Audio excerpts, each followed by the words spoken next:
101 games for Rensselaer between 2002 and 2005, averaging 13.4 points and 3.7 rebounds. And he ranks 4th in school history with 1,359 career points. He was named All-Liberty League twice, including his senior season, when he earned first-team honors while serving as team captain. In his final season, he averaged a team-best 18.4 points per contest, including career highs of 31 and 33 points in consecutive games on the final weekend of the regular season. Paris Moore, class of 05.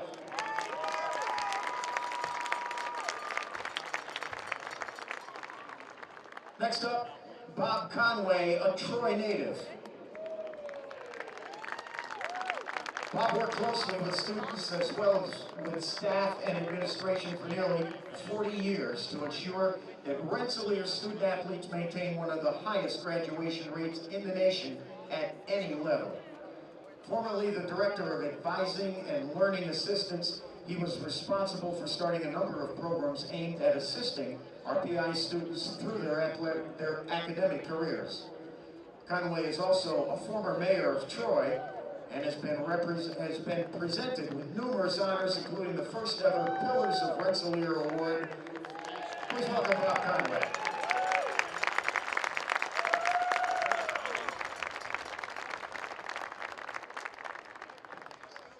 Finally, Rosina Schiff from the class of 06 took home the 2006 Female Career Athlete of the Year Award for her performance as a goalkeeper for the hockey team.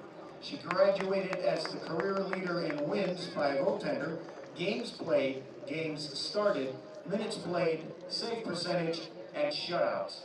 During her career, she ranked among the national leaders in goalkeeping statistics and earned accolades as the ECAC East All-Rookie Team, ECAC East Goaltender of the Year. She was a two-time All-ECAC East First Team and a National All-America First Team. Rosina Schiff, class of 06.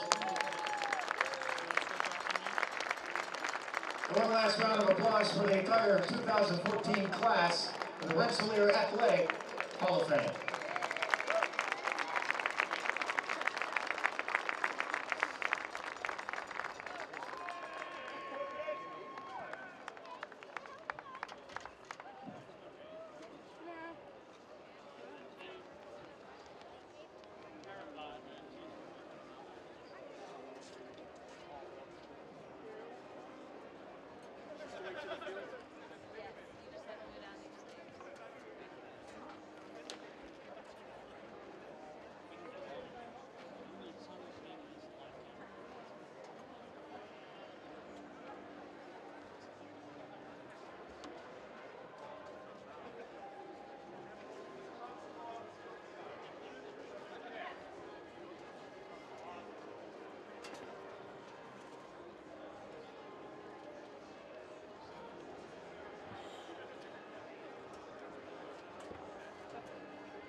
We direct your attention to the 20-yard line, the north end of the field. And the home team tunnel where the football alumni from the class of 1964, celebrating their 50th class reunion, are joined by alumni from the 1999 football team, the first team to make an appearance in the NCAA tournament. They're also joined by former RPI football captains. They're on the field to salute our current student athletes as they take the field in just a few moments for today's reunion and homecoming football game. Let's have a nice round of applause for the returning RPI football alumni.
Now please welcome the engineers.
Gentlemen, real simple today. White's going to talk to white all day long, right? Red's going to talk to red. You're going to respect them. You're going to respect them. Cool. That's a head. That's a tail. The flag is a head. It's a big. Okay? This is what he said. It's going all the way down.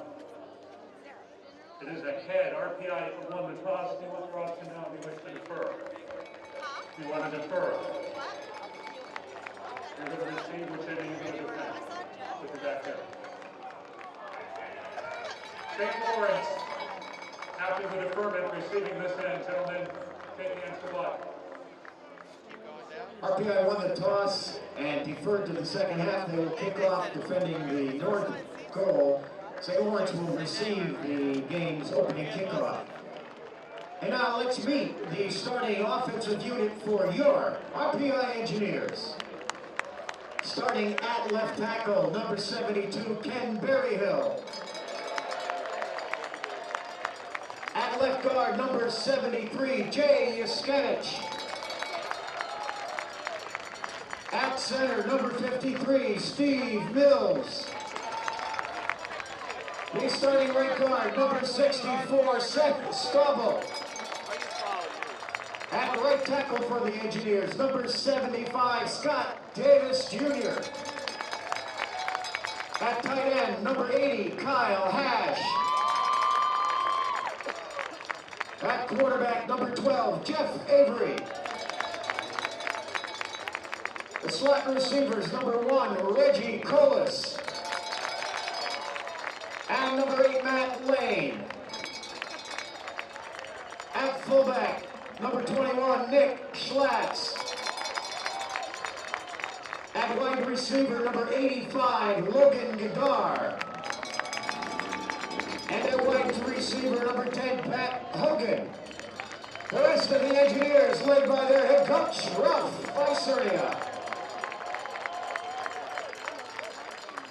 Fans, as you well know, this marks the 1,000th game in the history of RPI football. Since 1886, Rensselaer has been represented on the gridiron by student athletes and coaches who are proud to call themselves members of the program. To acknowledge those individuals and to celebrate this monumental contest, we welcome RPI football alumni to midfield to participate in the ceremonial coin toss, and leading them, the most successful coach in the program's history, Joe King.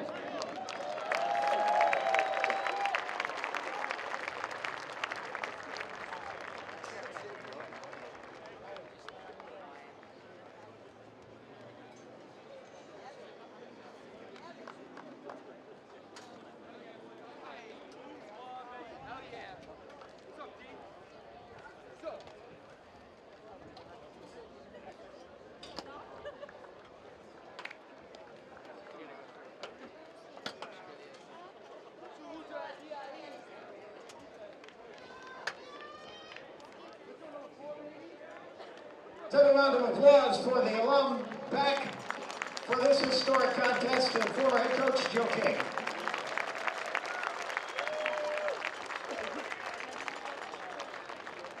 Now, ladies and gentlemen, we ask that you please rise as the RPI Pep Band will perform our national anthem.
Number 3, Andrew Franks will kick off for the Engineers.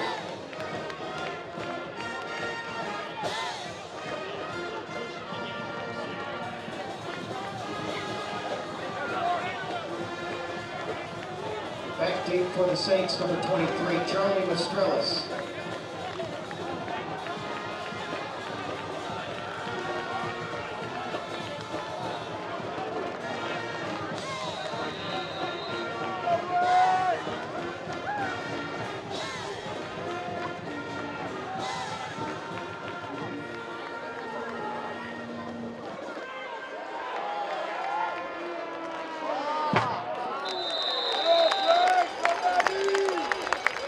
Frank's kick is through the end zone for touchback, and St. Lawrence will begin 1st and 10 at their own 25-yard line.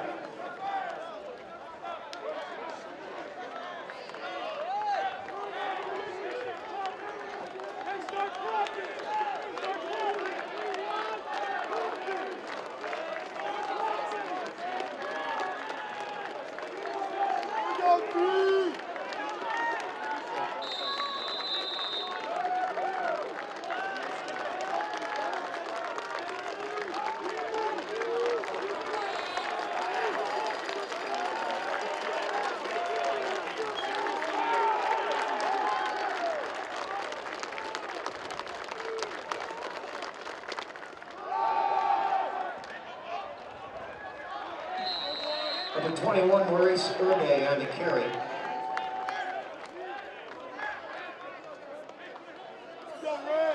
Tackled by 27. Brandon Cook. A gain of 5, 2nd down and 5.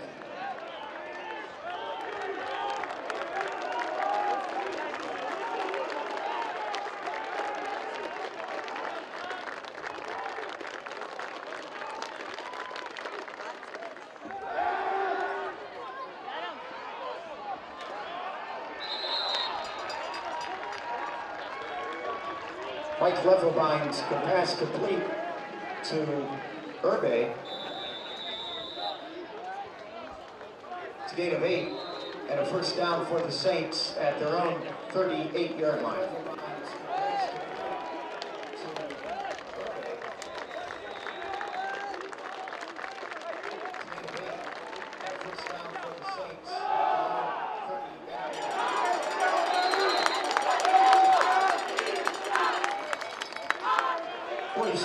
On the carry, stopped after a 2-yard gain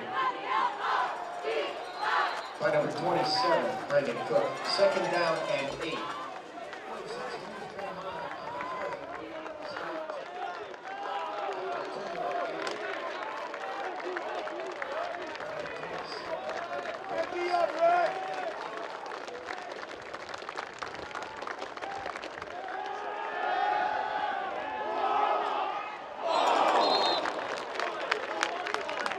Levelbein's pass is incomplete. Intended for 16, Mitch Gallagher. 3rd and 8.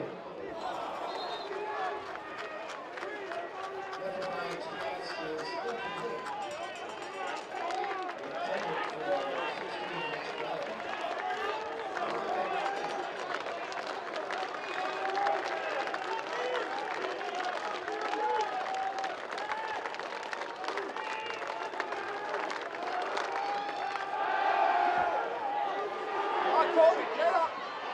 He's got room, he's got the 1st down, 50. Irby to the 45, into RPI territory, stopped at the 43. Couple of misses on defense by the RPI engineers. I believe 56, Dragny finally brought him down. Kobe Dragny, number 56. 1st and 10, St. Lawrence at the RPI 43. No score here in the 1st quarter. 3 wideouts. Levelbein, hands off. It'll be a couple of yards here, running off to the left for the Saints. Irby on the carry, gets about 2 to the RPI 41. Dragny once again in on tackle. Gain of 2, 2nd down and 8.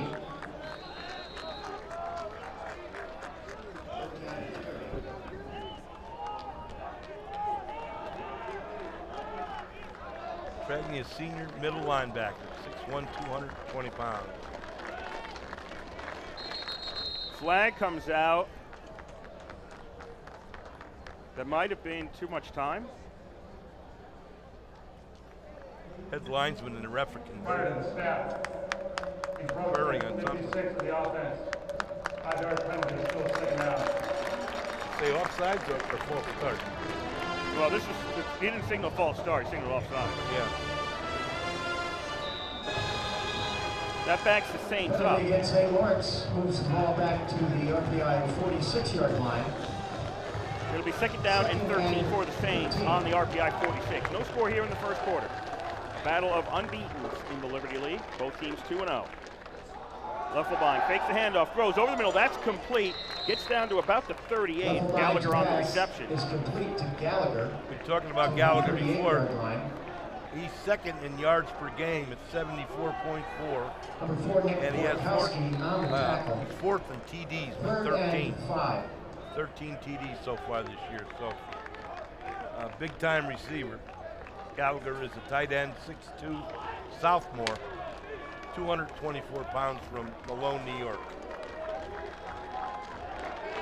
Third down and about 5. Ball's on the 38. 3 wideouts. Tight end on the far side for the Saints. That's the right side. Out of the shotgun. Leffelbein looks downfield, throws incomplete. It was kind of low. Looking for Gallagher over the middle. He was in double coverage. Kind of low around the 25-yard line, and on fourth down, on the Saints sending out the punt team, they are. Borkowski. 4th and 5 for the Saints. Nice job on defense. Borkowski, a standout all-league defensive back and captain of one of the 2 captains, along with Reggie Colas, of the Engineers this year. Number 85 Logan Godar's back for the Engineers. Fourth down, St. Lawrence looking to punt. Booted by Corliss, a bad kick that hits near the out-of-bounds line, and it'll be down by St. Lawrence around the 23. Looks like he was going to try to get that one deeper, but that went off the foot oddly. And RPI gets okay field position at their own 23. 11:02 to go here, first quarter. No score. Engineers 1st and 10. Kurt said it's a gorgeous day here. Beautiful fall day at Cavs Stadium and homecoming weekend. A 1,000th game in RPI history, football history. Engineers come out led by their quarterback, Jeff Avery, on first down at 23. It's a pitch. Colas has it. 25, 30, 35, 40. Colas along the sideline, pulled out of bounds by Holly Grisham after he got first down yardage all the way to the RPI 45. Holly Grisham, only guy that had a chance for him. Caught him from behind, forced him out of bounds. A big pickup for the captain, Reggie Colas. Engineers 1st and 10, they're on 45. No score here first quarter. Jeff Avery, the quarterback for RPI.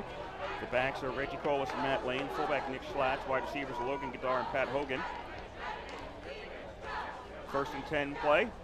Avery fakes the handoff. Another pitch. Colas going right again, and Colas is out of bounds at the 50.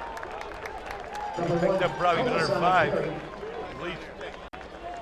Knocked out of bounds by number 23, Charlie. The line for RPI, Ken Berryhill, Jay Yaskevich, Steve Mills, Seth Stabel, and Scott Davis Jr. Charlie Mestrelis on the tackle for St. Lawrence Saints. 2nd and 5, RPI. Ball's right on the 50-yard line. RPI bunching everybody in, only one receiver wide. He was to the right. Now throw downfield by Avery. He was looking for that man. That was Giacconi, but it was overthrown by a good 5 yards. Giacconi had his man beat, but it was an overthrow. And that has been less of a problem this year, but still problematic sometimes. You overthrow a lot of the receivers downfield. 3rd down and 5, ball on the 50-yard line. Avery's gotten much better. He had a great game the last couple of weeks. Avery with the 4 wide out formation. Fakes the pass, hands the ball off, and this is close. It'll be a first down. A nice last effort by Schlatt on the handoff. Gets the ball across the 45 to St. Lawrence for an RPI first down. Schlatt, nice play. It was great. Kind of a different move by Avery, you know? A little trickery. Fake the pass and then hand it off to Schlatt, who was behind him. Engineers 1st and 10 at the St. Lawrence 45-yard line. 9:40 to go, first quarter, no score. Avery out of the shotgun on first down, looking to his left. Now looks over the middle, now downfield, now decides to run with the ball. Flag comes out. St. Lawrence is going to force Avery out at the 38, but I think this is going back. Number 33, Jason Avery Lee on the carry. Knocked forcing out of Avery out of bounds. by No, maybe not. I think going Flag on the against St. play. Lawrence.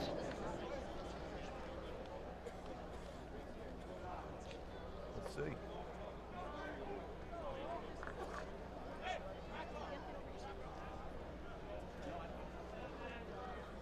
It is going against St. Lawrence. Holding. Defense. Number 43. Ineligible receiver prior to the pass being thrown. There was no pass. RPI, 10-yard penalty from the previous spot. pretty There good is no sustained automatic drive first in their down. first series. However, as a result of the play, it is first down. Okay, so the lengthy explanation is it's 10 yards from the spot from the line of scrimmage, which RPI takes the penalty, gets the first down at the 35 instead of the outcome of the play being second and short around the 38. Still no score, 9:20 to go here. First quarter, RPI versus St. Lawrence.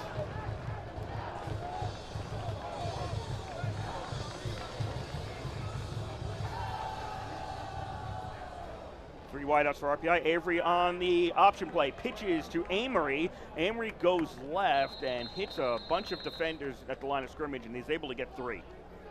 Number 43 for St. Lawrence, Skylar Williamson, and 42, Carlos Merlos, both on the tackle for St. Lawrence. Ball was carried by Austin Amory. Illegal blast below the waist. Number 21 of the offense. That's a 15-yard spot foul. First down. First down.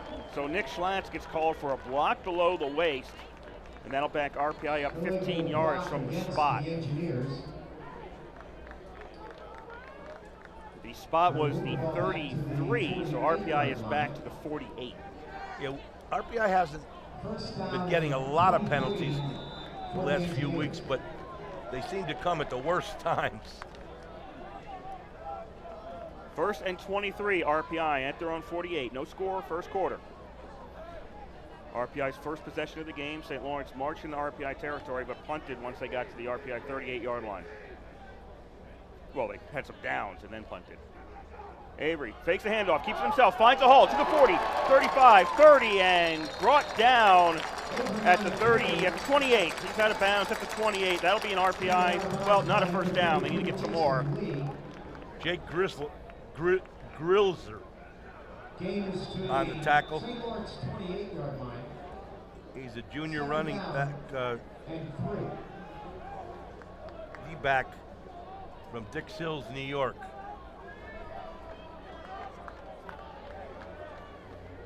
Avery had a lot of room on that, didn't he? He did. He did have a lot of room going to the left. Second and 3, RPI at the 28. Avery takes a snap, gives to Colas. This is an option. Colas throws downfield, and it's incomplete. Intended for Gadar, covered by Simmons. Simmons did a nice job defensively. He covered it very well. Gadar can get up, but the defender did a perfect job of knocking that one down. Yeah, I just saw the replay. That was a good job. He didn't turn to go for the ball, but he didn't interfere with the receiver either. That was a real good work to stay in front of that and get his arms in front and not allow the completion.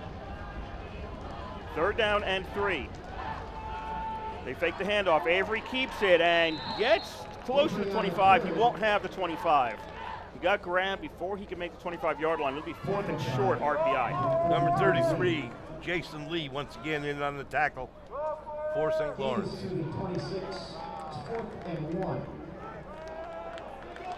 4th and 1, and RPI is sending Franks out. Interesting. This will be a 43-yard field goal attempt. McHugh on the hold. This is in the middle of the field. I mean, between the hash marks. It's just about in the middle of the hash marks. Snap, the spot's down, the kick is up. The kick is good. 7:17 to go here, first quarter. RPI takes a 3-0 lead. Franks once again. Beautiful kick right through the uprights. 3-0 RPI. And we'd like to remind you, you're listening to Rensselaer Football. 91.5 WRPI Troy. Bob Conway, Kurt Stutton. I should say Kurt Stutton, Bob Conway on the call. However you want to look at it. Kurt has been a play-by-play man for how many years now? Regularly for football since 98. 1998. A special welcome goes out to the alumni celebrating their 50th reunion. Please, let's have a round of applause for the Franks tees the ball up at the 35-yard line as RPI gets ready to kick it away. More often than not, the ball goes to the 25 on a touchback when Franks kicks off this year.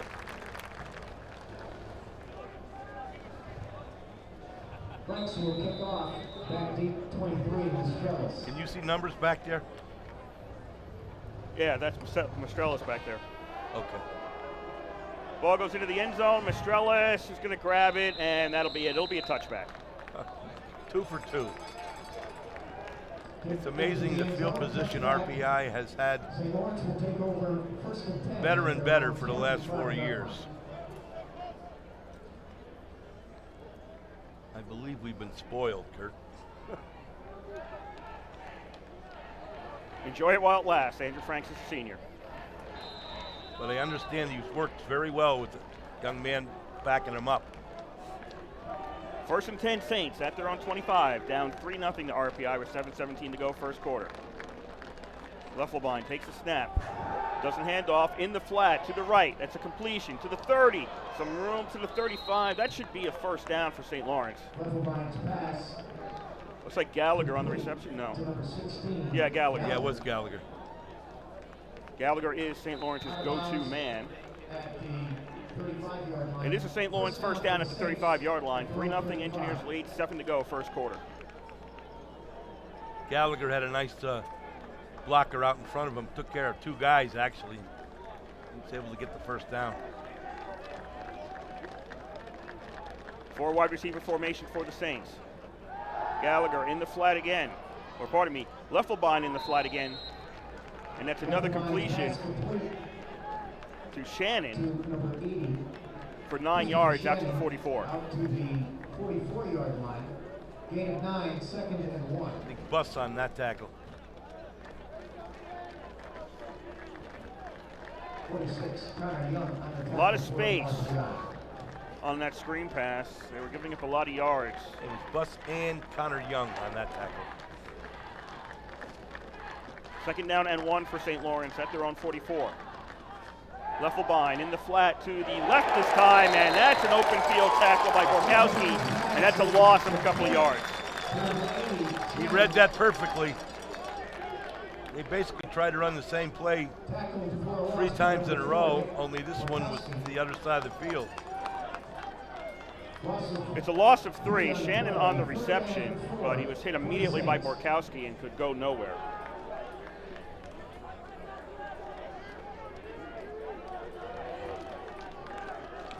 Third down and 4, ball at the 41. Leffelbein throws, that's complete to Shannon. Shannon at the 40, gets a first down as he goes between 2 defenders, gets to the 47. Boy, they do a lot of that same type of play, don't they? Yes, they do. Good work by Shannon. He had to go back and get that and then turn around. Yes, he did. And go upfield. Not the best throw by Leffelbein. I think you got to give 20% to Leffelbein on that and 80% to Shannon getting that first down. Bus made that tackle once again. 1st and 10 St. Lawrence at their own 47, trailing by 3, under 5 to go in the first quarter. St. Lawrence has 2 in the backfield, 3 wideouts. Leffelbein fakes a handoff, now pump fakes, now puts it up in the air, looking for Gallagher. That's too far. It's Flag. incomplete. Got a flag back there. Flag near the line of scrimmage. It's a holding call, I believe. 2nd down and 10.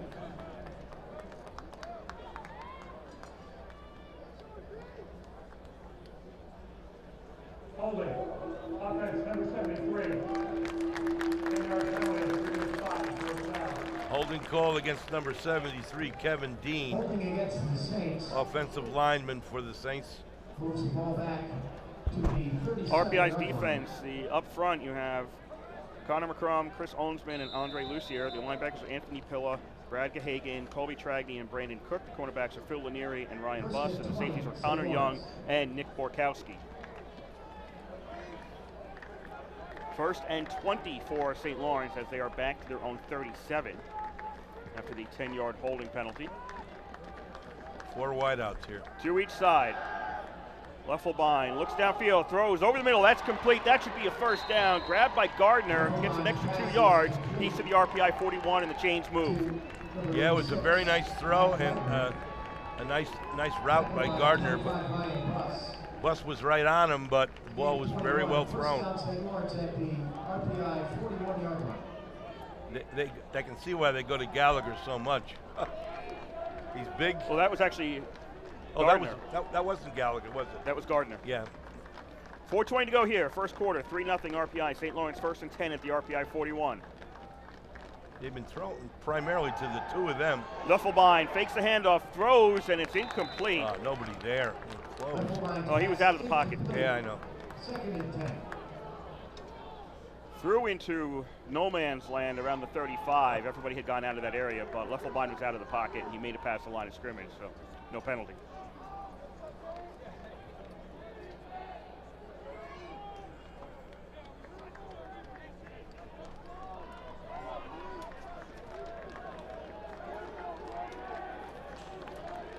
Second and 10 for the Saints. Saints averaging 29.5 points through their first 2 Liberty League games. Have yet to score here, trailing 3-0. Leffelbein against a 4-man rush. Over the middle, incomplete. Nice job. Let's see who that was. Number 54 for the Engineers. Let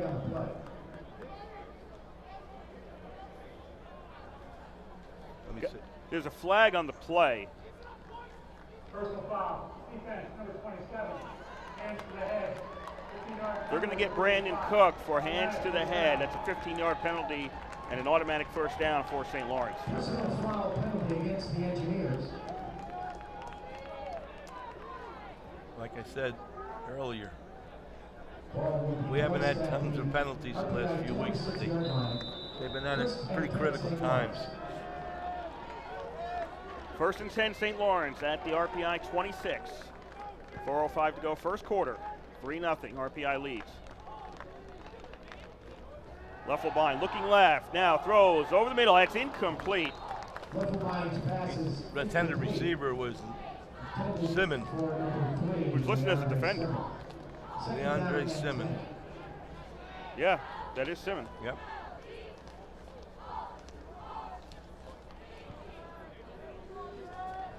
Bus was covering him pretty well.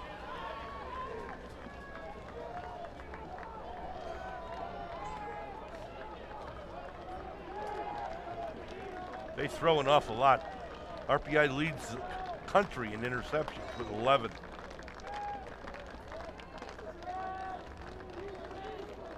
Second down and 10 at the 26. Leffelbein gets away from pressure. Now he's got some room. He starts heading downfield to the 15. Leffelbein's got a first down. He's tackled at the 12, but there was a lot of empty space out there for him to maneuver in. Nobody near him. The whole right side of the defense was not there. They were plugging up that middle, look, cover those receivers.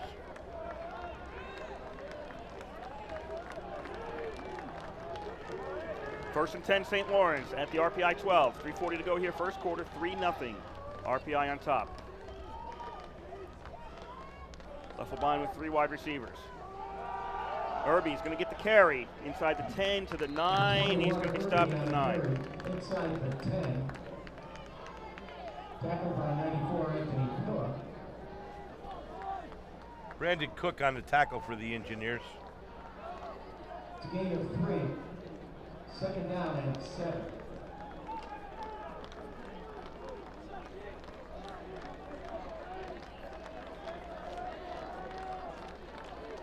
Ball at the 9, second and 7 for St. Lawrence.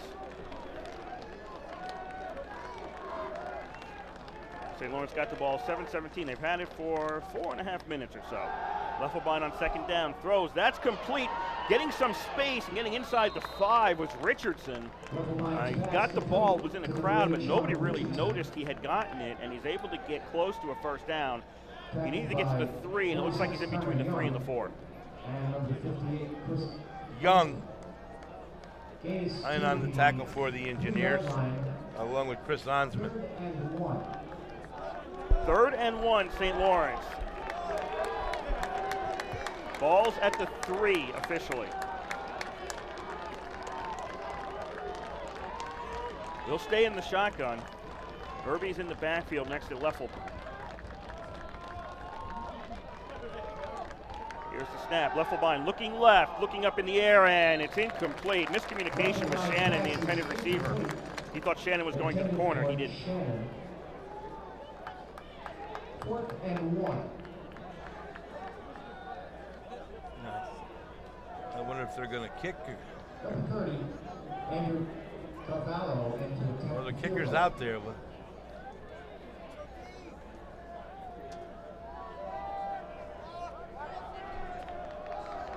St. Lawrence trying for a field goal. Cavallo. It'll be a 20-yard attempt from the near hash, the left hash. Cavallo, his kick is up, and it is good. 1:57 to go here, first quarter. We're tied at 3. very similar scores and ways of getting them. Long drives into the red zone, but being stopped on 3rd down, and neither team chose to go for the 1 yard, and both took the field goal and both made the field goal. So at 1:57 to go in the first quarter, is RPI 3, St. Lawrence 3, and you're listening to RPI Football on 91.5 WRPI Troy. Kurt Stutton, Bob Conway on the call.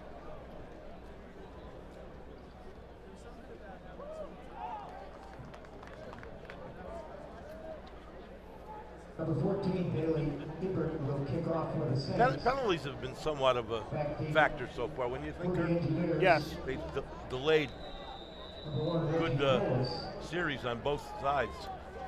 85 holding the yard. St. Lawrence is throwing an awful lot. Leffelbein's got a good arm. Yes, he does. Kickoff by Hibbert is muffed by RPI. The ball is loose, picked up by the Saints, and they have it at the 19. The return was muffed, went off the chest, went rolling around, and the Saints have it at the RPI 19. Is that Reggie? I believe so. Yeah, it was Colas. Fumbled by Colas. Yep. It actually, he went to catch it. It kind of went through his hands, went off his shin, or his thigh, pardon me, and then rolled forward. And St. Lawrence has it at the RPI 19, tied at 3. Great opportunity here for the Saints. Seldom do we see a mistake by Reggie. He's human. I got a feeling he'll make up for it too. Saints had just made it down to the RPI 3, kicked the field goal. Now they've got it at the RPI 19.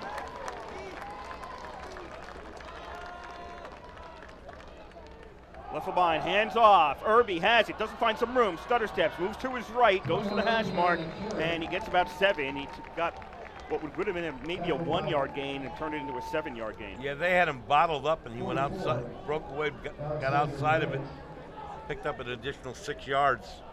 Gain of 6, 2nd down and 4.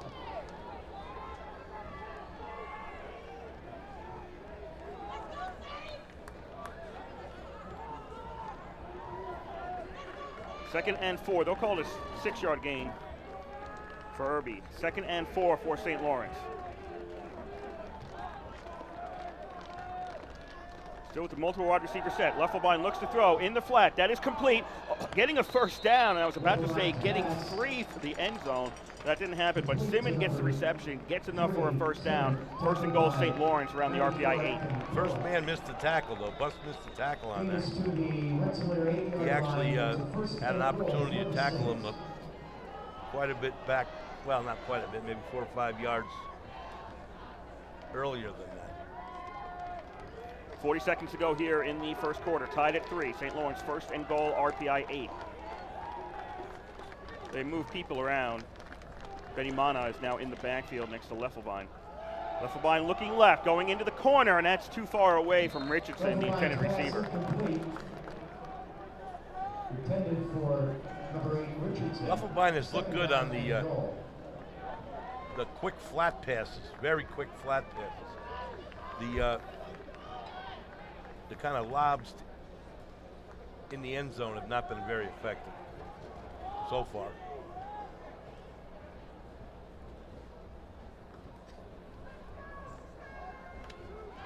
Coming up on 10 seconds to go on the play clock. St. Lawrence finally getting set. Now 5 seconds ago. Luffelbein's going to snap it 3 seconds ago. Fakes the handoff to Irby. Over the middle pass. Complete touchdown, St. Lawrence. Just reaching out with Richardson, and the Saints take a 9-3 lead. Yeah, number 34, 31 for the Engineers all over him, but he just dragged him into the end zone.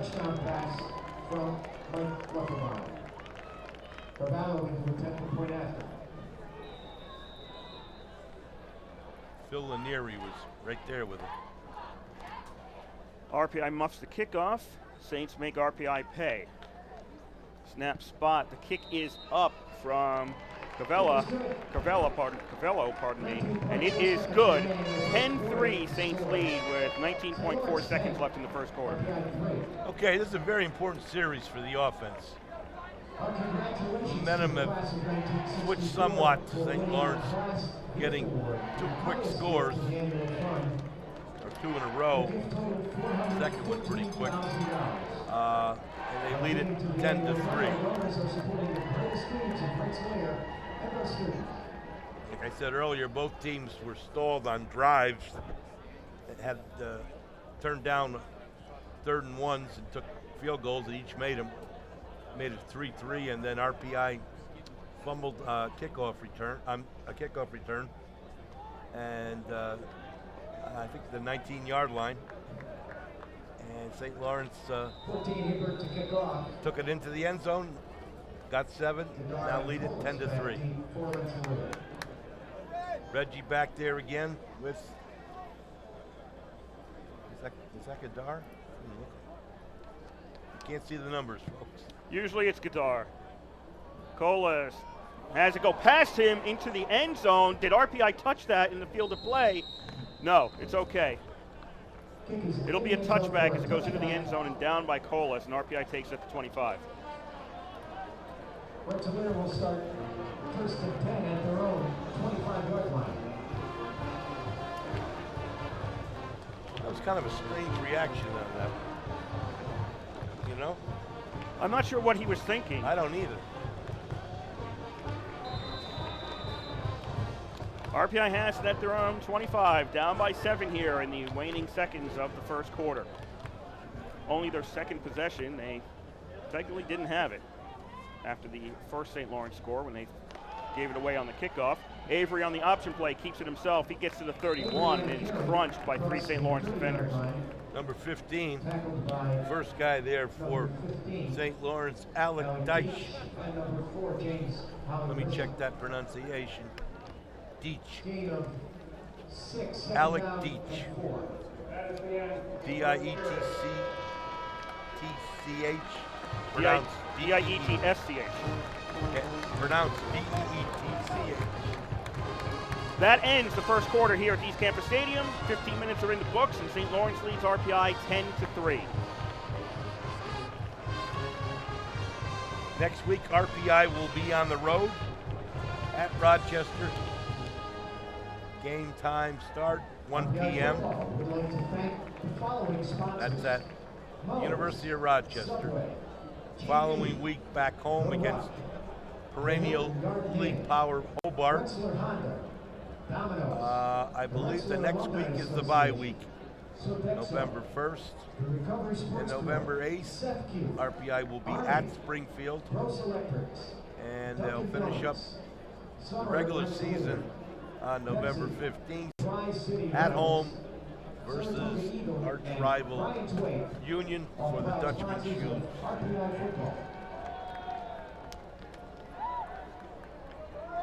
Speaking of Union, they raised their national championship banner last night at the rink, but at the same time, RPI was out in the Notre Dame tournament, upset Notre Dame 3-2. First down, RPI started second down RPI, start of the second quarter. Pass down along the sidelines goes incomplete. That was a flag. They pick it up? I don't see a flag. Oh, he threw Now, one. he may have been picked up. I'm See not. it? It's still there. No, actually, I don't see it. I'm not. Oh, okay, now I see it. So there is a flag down on the play.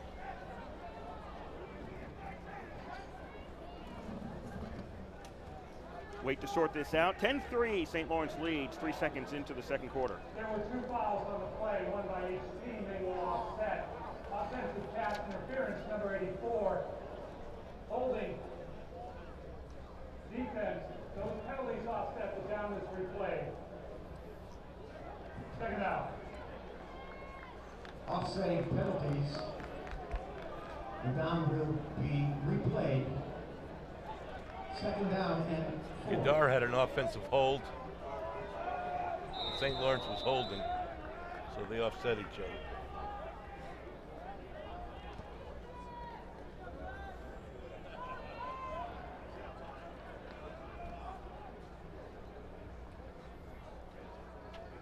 It's a do-over. Second down and 4. Avery fakes the handoff on second down. Now into the flat, looking for Lane, person to whom he faked the handoff. Goes incomplete, and we have a flag on the play.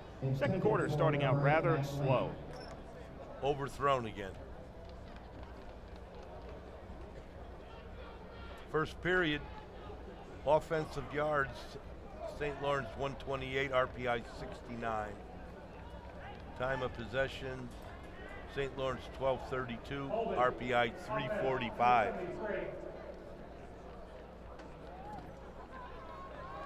Passing, St. Lawrence, let's see, 11 of 17. RPI was 0 of 2. Holding penalty against RPI moves the ball back to the 21-yard line. Second down and 14. RPI rolling up the penalties now.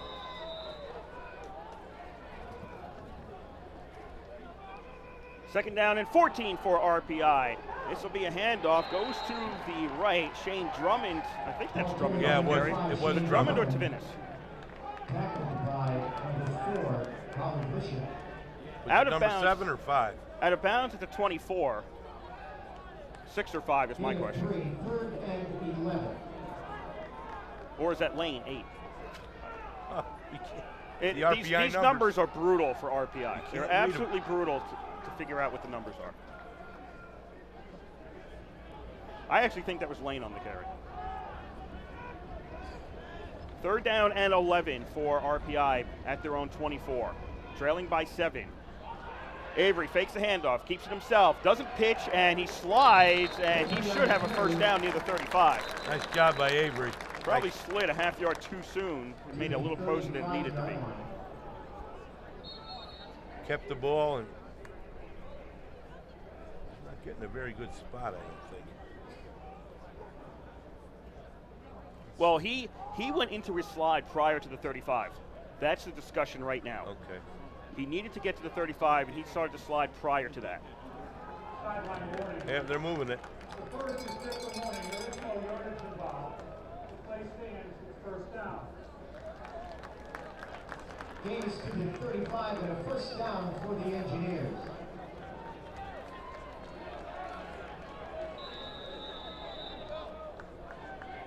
You said something about there is no yards involved. There was a sideline warning, Oh, I believe, against St. Lawrence.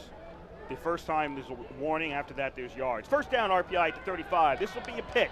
They're headed left, and it'll get to the 39. That's Lane on the carry for the Engineers. So he picks up 4, going a very long way across the field, and we have an injured Engineer down on the field. number 4, James Holly Grissom, and number 6, no, not number 6, number 3, Simmons on the tackle for St. Lawrence.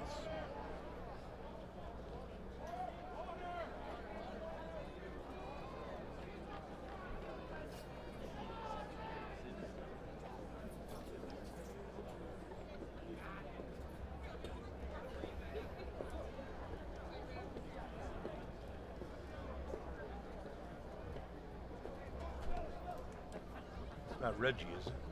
I don't know who is down on the field right now. 13:34 to go here in the first half. 10-3, St. Lawrence has the lead. Is that Drummond? Like you said, you can't see the numbers. He's laying down, so it's sitting up now.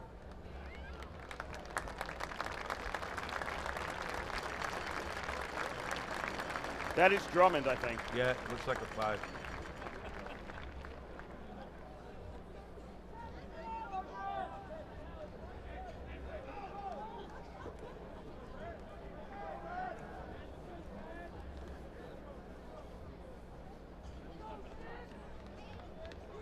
I got a feeling we're going to be seeing a little of Tavinas at some point in this game. Only a freshman, but has done very well and he's had an opportunity. But RPI is pretty deep in backs.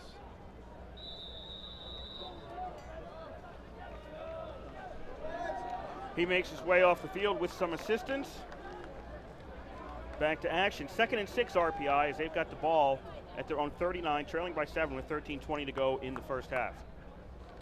Avery takes the high snap down. Tavinas gets the carry, and nope, that was Avery. I missed that. Avery loses 2 yards. Didn't hand it off, kept it himself, and he's dropped back. He'll lose 1 back to the 38. Loss on the play to the 38-yard line. 3rd and 7.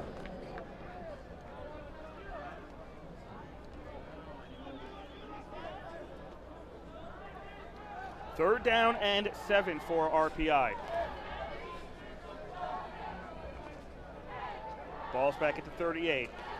Avery takes a snap, looking left. Not a good throw. He was getting hit as he let go of the ball. It goes incomplete. He was looking for Polis around the 50, and it looks like RPI is going to be sending out the punt team. Yeah, the passing game has not been there. I don't think we've completed any. We didn't in the first quarter. Andrew Franks into punt. Back deep to receive number 4, James. Franks back to kick. Boots the ball away. Good hang time. Holly Grissom gets it around the 22, makes it to the 25. Couldn't find a route through the engineer kick coverage, and he's pushed back. He's going to get credit for the 25-yard line about there, and St. Lawrence has their 4th possession of the game, leading 10-3 over RPI with 12:26 to go in the half. Number 27, Cook, Brandon Cook. He's always the first guy down on kick returns. Brandon Cook, nice tackle. Stood him up, didn't move after he got him.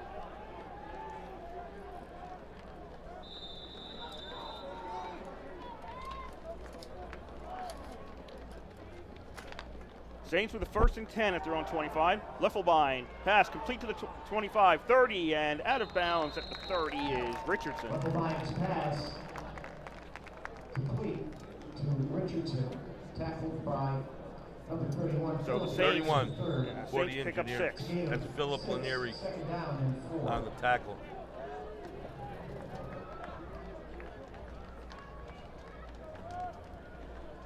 Engineer need to force a turnover here.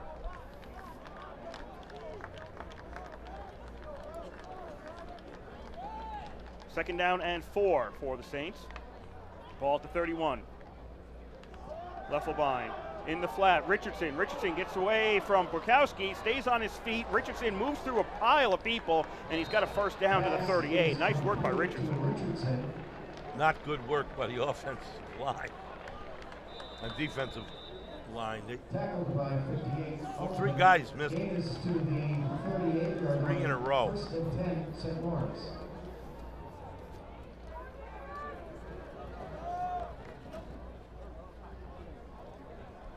Yeah, he should have been stopped for a loss in that play. 1st and 10 for the Saints. Ball at the 38 of St. Lawrence. 11:15 to go here. First half, 10-3, St. Lawrence leads. A rare running play at this point. Irby has it. We get a flag as Irby is tackled near the line of scrimmage. Flag came out before the tackle. It's going to be a face mask, I bet. Tackled by 24, Teague Florio. Flag on the Teague play. Florio was the guy tackling. Number 24.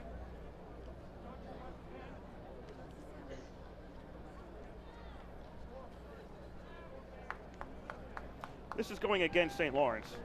Ooh. Holding. Offense. Number 64.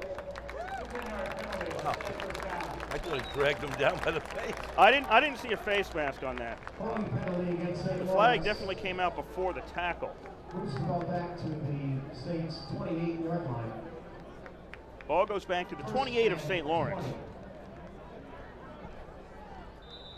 It'll be a 1st and 20 for the Saints.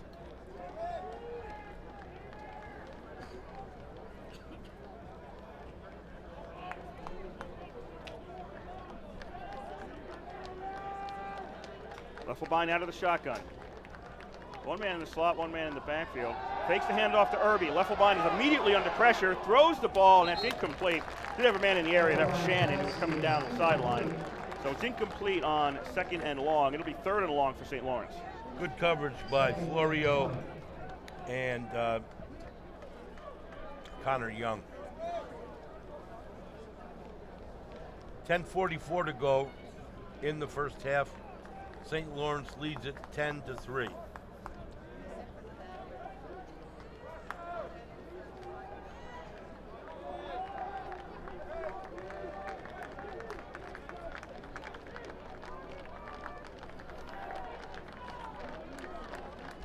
It should be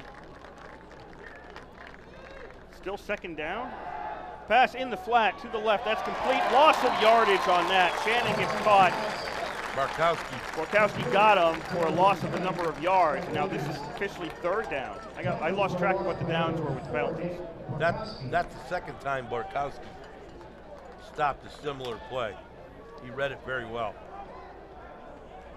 3rd down and 23 for the Saints. And you see where he's coming from.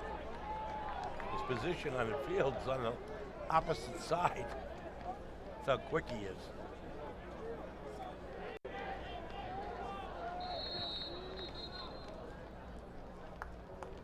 Timeout. Timeout. St. Lawrence. Their first timeout. It's a 60-second timeout. Timeout, St. Lawrence. First timeout of this first half. 10:04 to go in the half. RPI trailing St. Lawrence 10-3 here at the East Campus Stadium. You report to the ECAV Arena to prepare for a special halftime show. We will be Just a beautiful fall day, folks. Foliage is in high bloom here.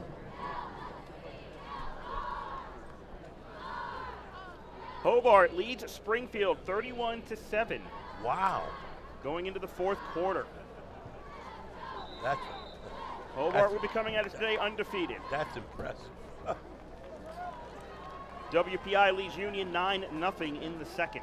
Wow. Where's Hobart playing? That game is being played in Geneva. Uh-huh. Here it's 3rd and 23 for the Saints. Engineer D needs to shut down this passing game.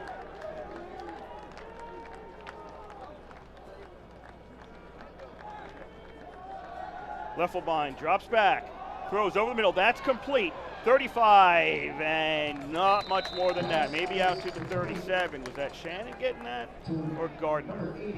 Nope, that was Shannon, 80 on the reception. So St. Lawrence gets about half the yardage back that they needed. It'll be 4th and 11, and they'll send out the punt team. Borkowski took him down. Those two receivers for St. Lawrence are both sophomores. They run really nice routes. Gallagher is a tight end, 6'2", 224. And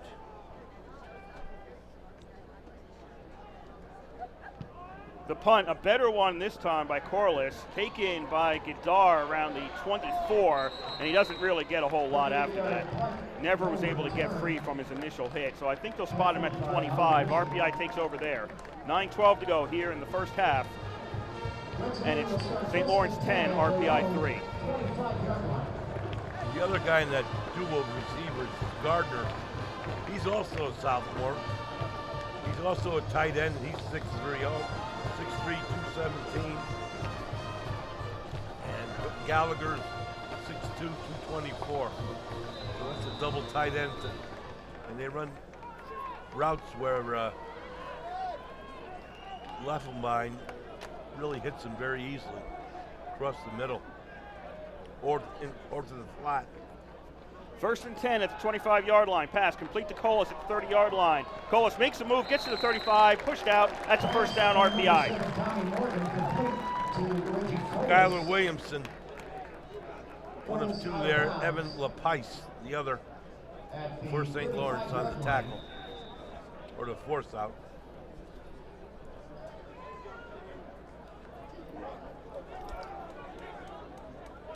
RPI needs to get the offense going. Well, they're going to call it 2nd and short. This will be a first down now as Schlatt with the carry straight ahead, gets across the 35. I thought he had the first down. He didn't. Now he does as RPI on 2nd and short makes it a first down. And tackled by Owen Gray, number 63.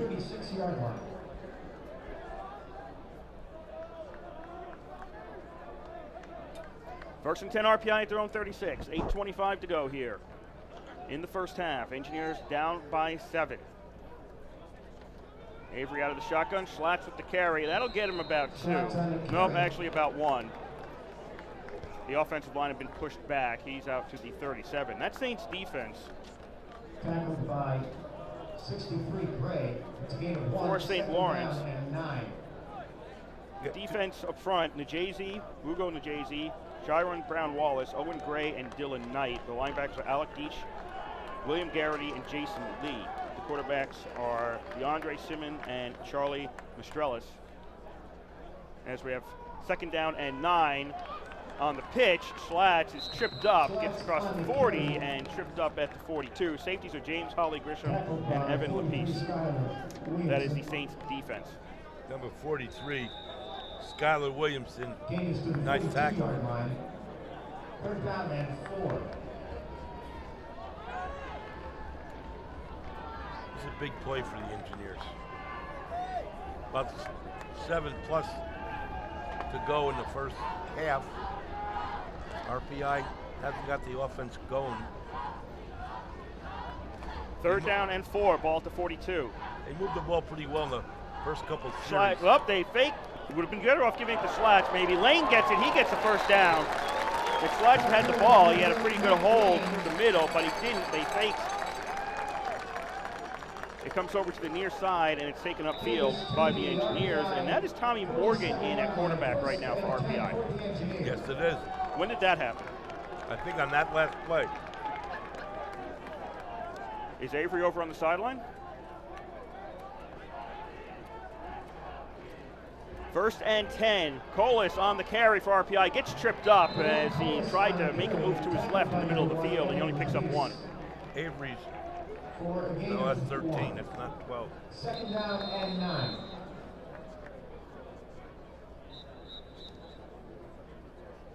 I don't right now see a 12 on nope, that's 13. You're right. I did the same thing you just did. I don't see 12 on the sideline right now. Morgan is in at quarterback for RPI.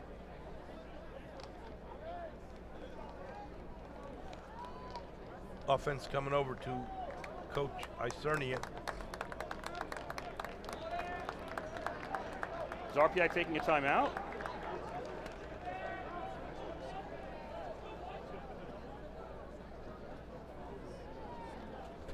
No timeout was signaled. RPI is acting like they have one, but there is no timeout. How can they just walk over like that? I don't know. The play clock hadn't started. I'm not sure what was going on there. The play ended in the middle of the field. I guess the officials were straightening something out, and that gave both teams some time to mill about. 2nd down and 9 as the ball's at the 48. Morgan hands off, and Schlatt takes it to the right, gets across the 50 to the 49. Not a lot of yards there. It's going to be 3rd and 6 RPI. Once again, Deach on the tackle for St. Lawrence. 19, Matthew Craig on the tackle. Gains to the St. Lawrence 49-yard line. 3rd down and 6.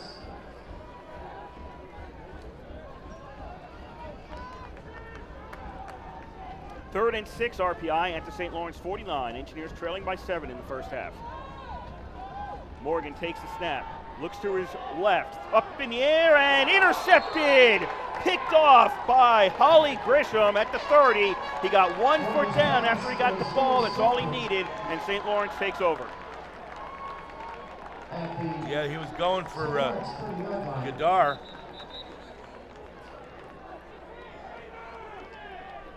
And the defender was right there with him and just picked it off.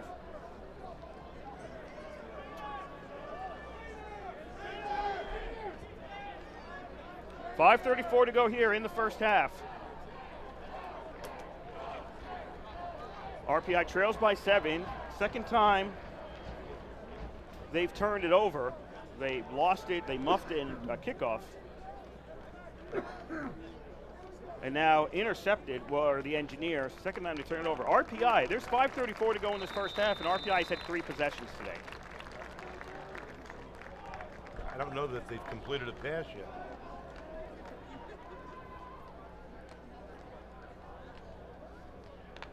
Leffelbein out of the shotgun.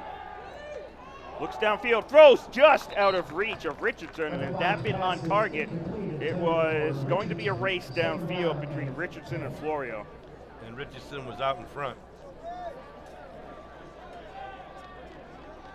Now Richardson, he's 6'4". So the 2 tight ends are 6'3" and 6'2", and one of the wideouts is 6'4". They've got some height up in the North Country. Yeah.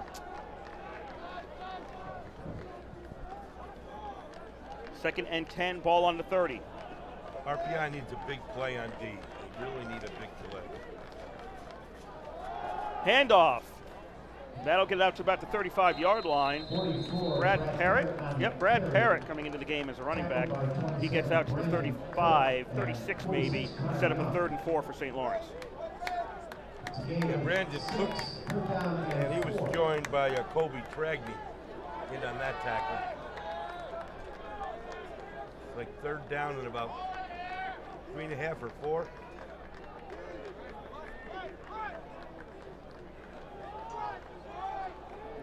Third down and 4.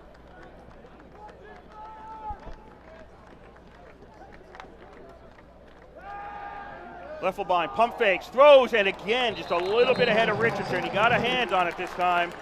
Just a little bit ahead. Would have been a 1st down, and instead it goes to 4th down. So RPI stops the St. Lawrence possession after St. Lawrence intercepted the Engineers and are looking to get the ball back. A little over 4 left to go here in the first half. Carvalho back to punt. RPI putting Adley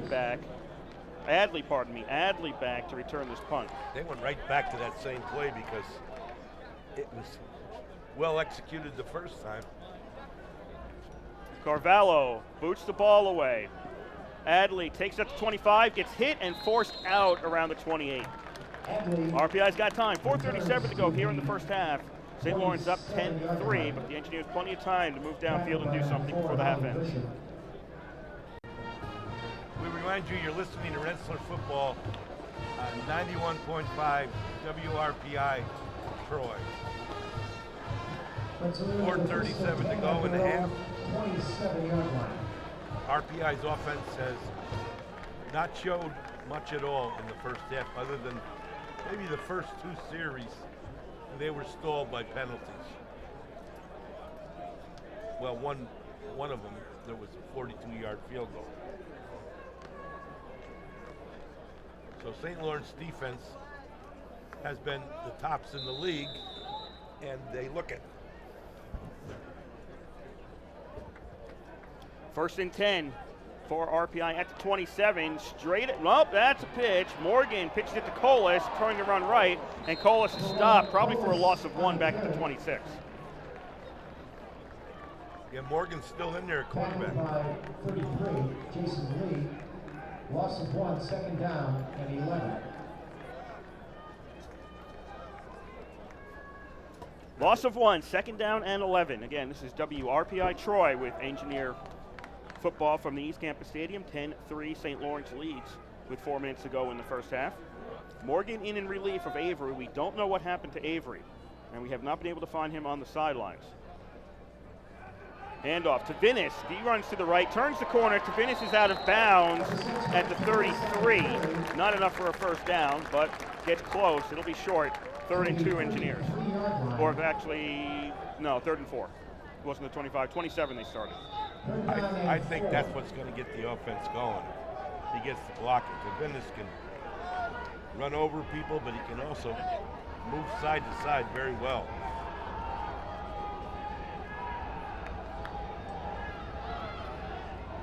But very difficult for a young quarterback to come in like this, not used to playing with the first team that much, and timing. And 3rd down and 4. Handoff up the middle, and to Vinnis, close to a first down. I think he's got it. I think he fell backwards and he got it. He had to get to the 37. Looks like they're coming in on the 37-yard line, so it should be an RPI first down. Yeah, maybe not. Number 33. That spot, nope, now they're going to say it is. The spot was not as good as I thought, but they eyeball it and say it's okay. Jason Lee on tackle for St. Lawrence. 3:10 to go here in the first half. Engineers trail by 7 to St. Lawrence.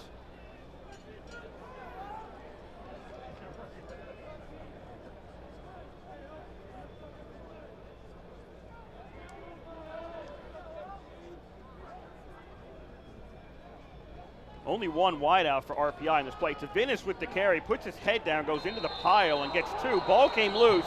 They're going to rule him down. The whistle came, they started blowing the whistle right around the time the ball came loose, and effectively that means the play was dead. Gain of 2, 2nd down and 8.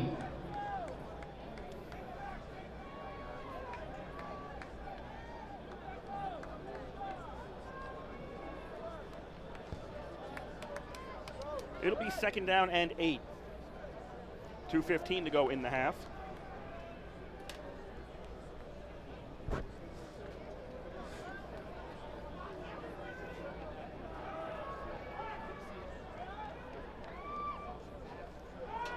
Morgan looks to throw along the sidelines, and it's incomplete. Looking for Lane. He got all twisted around looking for the ball. It's incomplete. Incomplete. Intended for. Yeah, he did get twisted around. 3rd down and 8. 33 out there defending him. Jason Lee again. He's been all over the field today. It's possible I called Avery instead of Morgan on a couple of plays there. My mistake. Force of habit.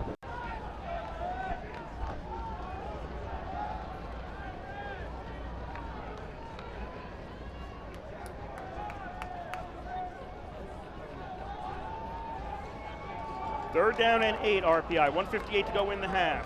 Ball's on the 39. RPI, I believe, yes, RPI is going to call a timeout. RPI is the first timeout, 60-second timeout. Coach I wants to talk it over. Please be sure to stay in your seats for the special halftime. All the scoring was in the first quarter so far. Franks with a 43-yard field goal. Cavallo with a 20-yard field goal, and then Leffelbein to Gallagher, an 8-yard pass, and Carvello with the kick. Where we get the 10-3 score as it stands right now. And both teams had very good sustained drive to get the first 3 each. They both chose not to go for a 3rd and 1. And then St. Lawrence, after scoring their their field goal, on the very next play, it was a kickoff. They got a fumble on RPI's 19-yard line and took it in eventually for 7. Gives us a 10-3 score with 1:58 to go in the half. WPI leads Union 23-0 late in the second quarter. Wow. I did not see that one coming. Me either. Here we have 3rd and 8 for RPI at the 39. Morgan drops back, looked to throw, pulled the ball back down, now starts running with it. He's in a crowd, and he's not going to get anything. He loses 2 on that play, and it'll be 4th down coming up for RPI, and they're going to have to send out the punt team. Grant Brightman on the tackle for St. Lawrence. Yeah. RPI really doesn't like look like it has things together right now. Taking another timeout. Or maybe St. Lawrence. I didn't see who took the timeout. But RPI just isn't running that offense smoothly like they did last week. And understandably, with a new quarterback who doesn't have that much time working with the first team, the timing, things like that, obviously have an effect on the offense. So it's 1:47. St. Lawrence just called a timeout. I was going to say 1:47 to go here in the half. St. Lawrence taking the timeout because they're expecting to get this ball back, and maybe they can put some points on the board before halftime. RPI will get the ball to start out the second half. St. Lawrence won the toss to start out the game and took the ball, so RPI does have that going for them. Do we still believe RPI has not completed a pass? I don't think they have. I could be wrong. Andrew Franks in the punt. Back team number 1, number piece. Snap back to Franks on the punt. That's up and away. Ollie Grissom takes the ball. 30, 35, 40, finds some room. 45, gets into a crowd, and he's tackled around the 46. So St. Lawrence starting out near the middle of the field on this possession with 1:37 to go in the half and up by 7. Nice run back by Grisham. First and 10 for St. Lawrence. Really not bad field position. It's their best of the game. Yeah. Their own Well, 46. no, I'm wrong. They got it to 19 on Yes, that interception. right. My mistake. I didn't mark it as the other side of the field. So it's first and 10 St. Lawrence at the 46. Defense got to play well here. Really help the momentum. Luffelbein takes the snap. Drops straight back. Puts the ball up in the air. He's got a man. That is complete to the 25, to the 20. Gallagher on the reception. Gets St. Lawrence down to the 20. Clock stops, 1:29 to go in the half. It'll start again when they move the chains, but St. Lawrence has time. Quarterback threw 2 of those very nicely. The last series, both were dropped. This one was over the shoulder, perfect, and caught. First and 10 St. Lawrence at the RPI 20. Saints up by 7. Snap. Luffelbein looking towards the corner. Up and incomplete. I don't think the receiver could have come down in bounds with that. Richardson. Nope, that's Simmon. Simmon on the intended receiver. I think if he had caught it, he was coming down out of bounds. Yeah, it looked like Phil Lanieri was with him on that.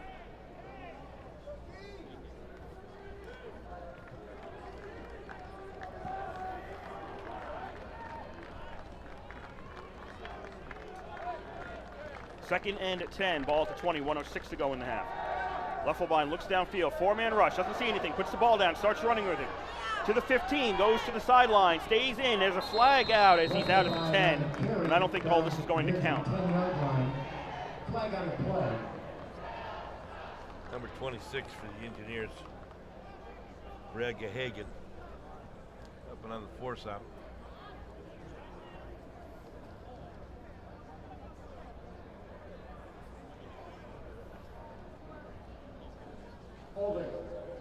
It's holding against St. Lawrence. That'll back them up. They are within field goal range, so they can make this a 2-score game depending on how things go. There's 58.7 seconds left in the half. They do have time to do things, assuming they don't take enough penalties or knock themselves back too much. This might be near the end of the range for their kicker. Corliss. No, Carvella, pardon me. Defense got to get tough here. Make a big difference going in. The infraction was actually at the 11, so the 10 yards runs it back to the 21. Second and 11 for St. Lawrence. Luffelbein looking and end zone, and it's intercepted. Yep, intercepted by the Engineers in the end zone. That's a touchback, and that stops the St. Lawrence drive. That is a huge play.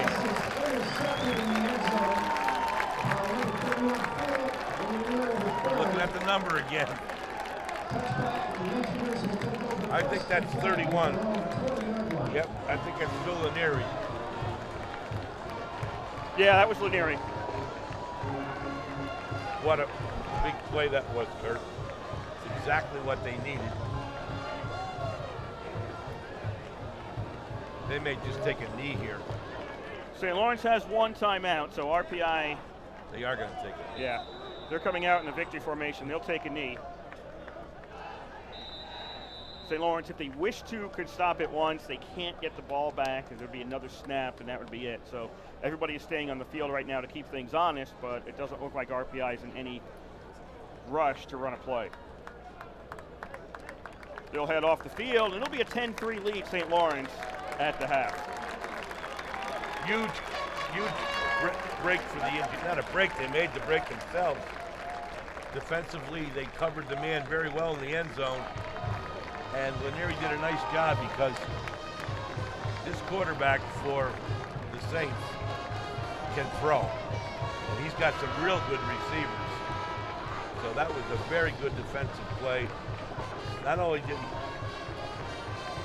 he didn't knock it down, he caught it for an interception, which was huge. Going in now down 10-3, you're down a touchdown. And you're going to get the ball in the second half first. The big question is, where is the starting quarterback? We'll have to ask. We'll go downstairs and see when that replacement happened, and have to ask and see if we know anything. We didn't see Avery on the sideline. We're not entirely sure when the substitution occurred, so we'll have to ask about that. We're going to take a break, though, and you'll hear around the league that'll run down last weekend's Liberty League football action during halftime. The score here after one half, it is St. Lawrence 10, RPI 3. And you're listening to live coverage of Engineer football on 91.5 FM, WRPI Troy.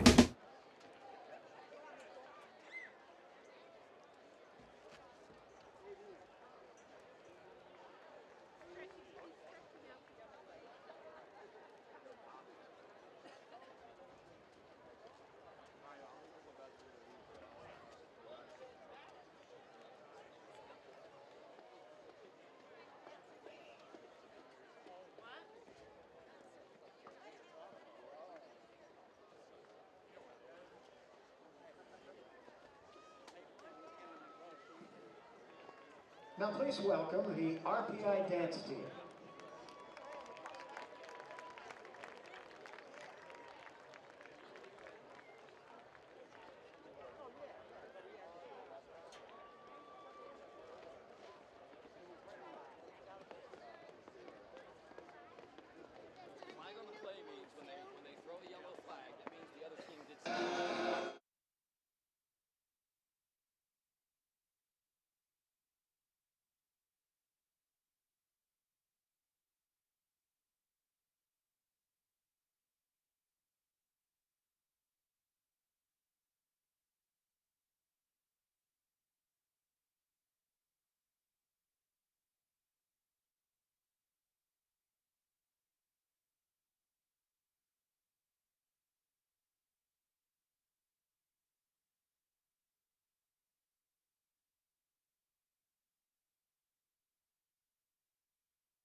of the class of 1964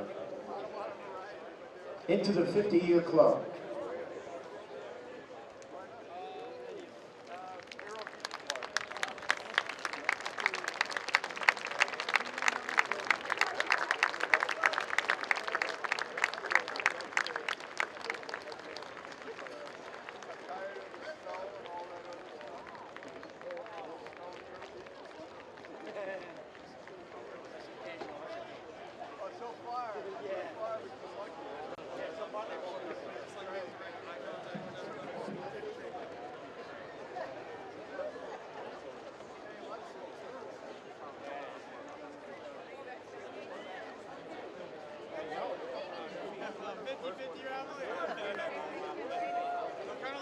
Ladies and gentlemen, it's an honor for me to present to you Mr. Bud Linder from the class of 1957, President of the 50-Year Club.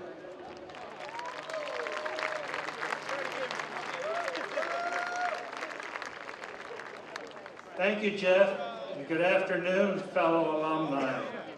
It's my great honor to have the opportunity to induct the class of 1964 into the 50-Year Club. As we welcome them to the field, let me tell you a little bit about the 50-Year Club. The club is made up of all alumni who have reached 50 years since their graduation.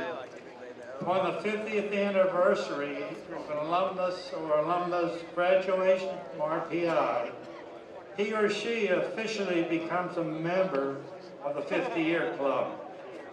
The mission of the club is to enrich the lives of current students and alumni. We strive to sustain and enhance the traditions and spirit of Rensselaer through support of student and alumni programs. The 50-Year Club can trace its origins back to the very beginning of the alumni program at RPI. It was formally incorporated as a chapter of the Rensselaer Alumni Association in 1990.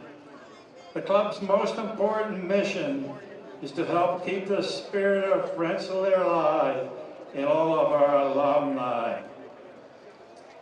At this time, we will begin the introduction of the great class of 1964 into the Rensselaer 50-Year Club.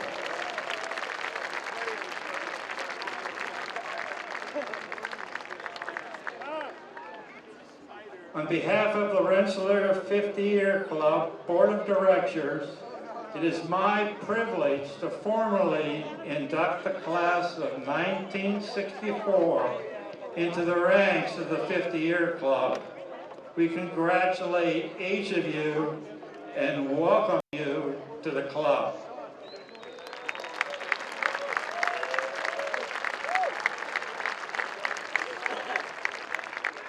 Congratulations to all of our 50-Year Club alumni. I hope you all continue to stay involved and become active members in the organization. Please enjoy the remainder of the reunion and homecoming weekend, and thank you.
Congratulations to the class of 1964 on their induction, and congratulations to all members of the 50-year club.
Please welcome the RPI cheerleaders.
Give a little encouragement.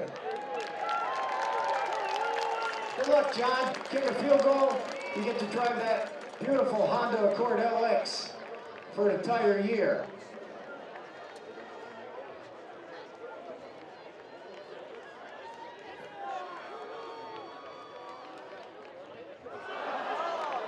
That was a good effort. Let's have a round of applause for John Trombley. We'll do that again in a few future home game, drive away in one today or come see any one of Honda's amazing automobiles just a mile east of ECAV Stadium at Rensselaer Honda, 770 Hoosick Road in Troy, or visit online at getahonda.net. Come experience why Rensselaer Honda is simply better.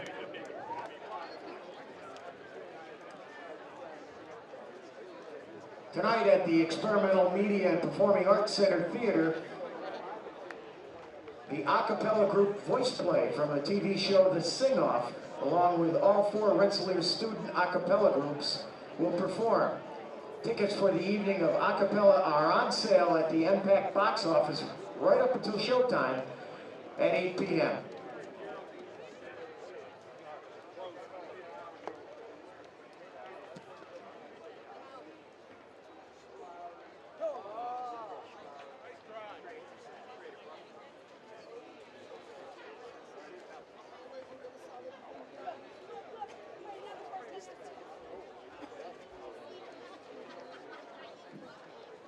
Hey fans, remember, take your ticket from today's game to the Subway at Troy Plaza. Receive 10% off your order. Subway, just down the hill in the Troy Plaza at 120 Hoosick Street. Subway, eat fresh.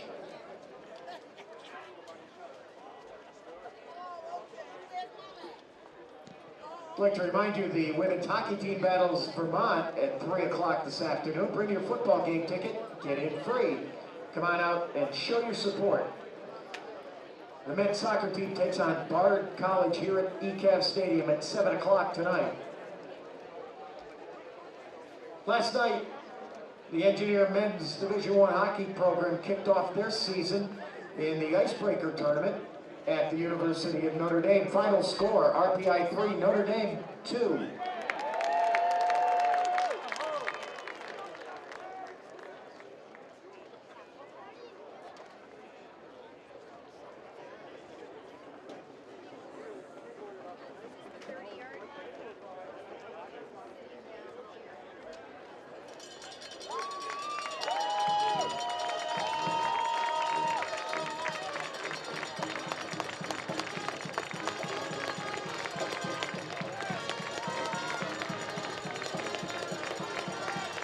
Once more here from the East Campus Stadium on the campus of Rensselaer Polytechnic Institute in Troy, New York, where the start of the second half is about to the second half is about to begin. That sentence didn't really go where I wanted it to. RPI trailing St. Lawrence 10-3 at the half.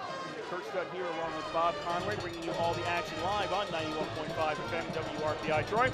Before we start the second half, we'd like to thank the Rensselaer Union. They provide the funding for WRPI and all the club-related activity of the Institute, and that includes WRPI's coverage of engineer football, hockey, and baseball.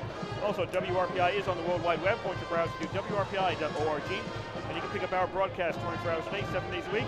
As long as somebody is sending something out over the ether of the air, we'll provide it for you on that feed. Again, that's WRPI.org.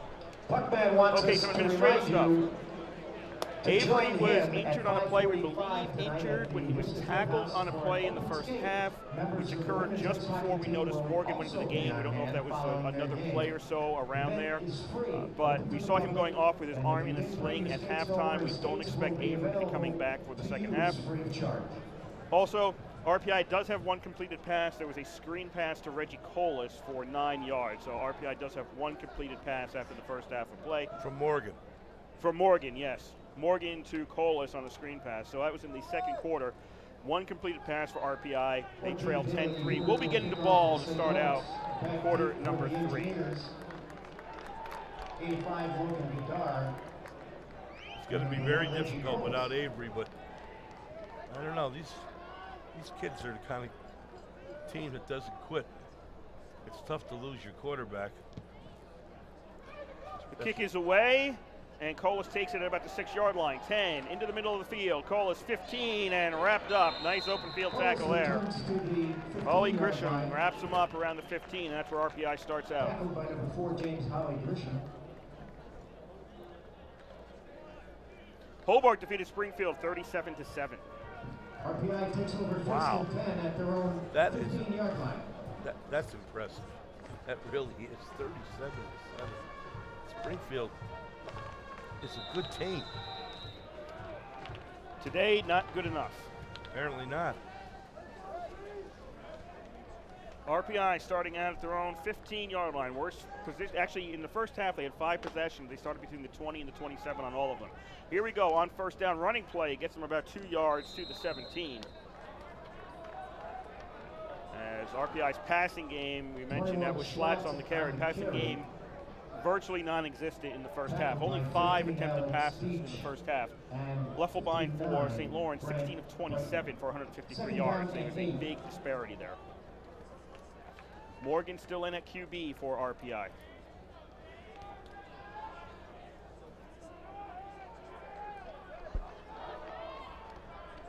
Morgan out of the shotgun. Single wideouts on each side. Men in the slot each side. Morgan looking downfield, sees nothing. Now puts the ball up in the air. Colas has to go off his hand near the 15, and it's incomplete. Incomplete intended for number 1, Colas. 3rd down and 8. It's really going to take a while to get any kind of a rhythm here. If they can get a rhythm. 3rd down for RPI on their own 17. Morgan, fakes the handoff to Schlass, keeps it himself. Morgan is out at the 19, and it'll be 4th and 6, and the punt unit comes out, and St. Lawrence is salivating. They're going to get pretty good field position. 4th and 6. So the first series for RPI in the second half is a 3-and-out. Andrew Franks in the punt. Number 4, James Holly Grisham back deep for St. Lawrence. Holly Grisham is stationed at his own 45, waiting for this kick. Snap back to Franks, boots it away, good kick. Grisham takes it at the 40, signaled a fair catch, and that's where St. Lawrence will take over. 13:43 to go, 3rd quarter. St. Lawrence leads 10-3. St. Lawrence will take over. 1st and 10 at their own. Well, defense has got a real big job. It's going to really be up to them to hold this pretty potent offense of St. Lawrence, especially their passing game. But they're capable of it. Leffelbein with 2 receivers to the left, 1 to the right. St. Lawrence, 1st and 10, they're on 39. Leffelbein hands off to Irby on 1st down. Irby breaks a tackle to the 45, and Irby gets out to the 48. How did he break that tackle? Well, we can go back, and there's been some, at times, poor tackling by RPI in today's game. Wow. I thought he stood him right up, and then he just must have run right over him. 2nd down and 2. They only give him the 47, 2nd and 2 for St. Lawrence. The 7th possession of the game for the Saints. Leffelbein doesn't hand off to Irby. Pass over the middle. That's complete. It'll be a 1st down. Gallagher breaks a couple of tackles, stays with it, and he's to the 30. He's unbelievable. He just broke through. At least 5 guys had a hand on him at some point, and he just made it through, and he's to the 30-yard line. Connor Young finally brought him down, but he dragged about 3 guys. What does he weigh? 6'2", 224. Yeah, he's a big boy. 1st and 10, St. Lawrence at the RPI 30. 12:35 to go. 3rd quarter, 10-3, St. Lawrence leads.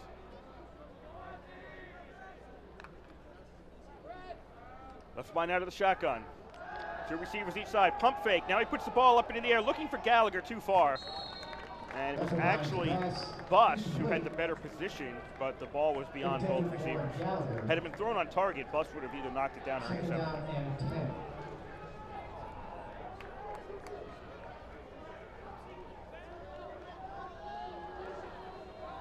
St. Lawrence now 2nd down and 10 at the RPI 30. D-line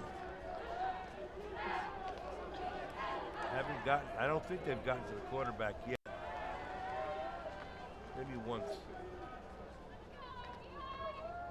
Leffelbein's had to run, but he's never really been sacked. Irby on the handoff, makes it through, found some holes. I'm going to say holes, yes, and gets to the 19-yard line, and that'll be a 1st down for St. Lawrence. They were holes. Number 46, Connor Young. Gain of 11 and first down, St. Lawrence at the RPI 19. 12 to go here in the third quarter. St. Lawrence moving on their first possession of the second half. They're down to the RPI 19 for a first and 10. 10-3 St. Lawrence leads. RPI did lead 3-0 at one point. All the scoring since then by St. Lawrence, and all the scoring has been in the first quarter of today's game. Irby takes a handoff, tripped up in the backfield, and he's hit for a loss by Florio. Nice Nope, job that's not Florio, it's Pilla. Pilla and 27, Connor. A loss of 4 on the play. Brandon Cook and Pilla. Second down at 14. Brandon Cook's had a heck of a game. He's all over the place today.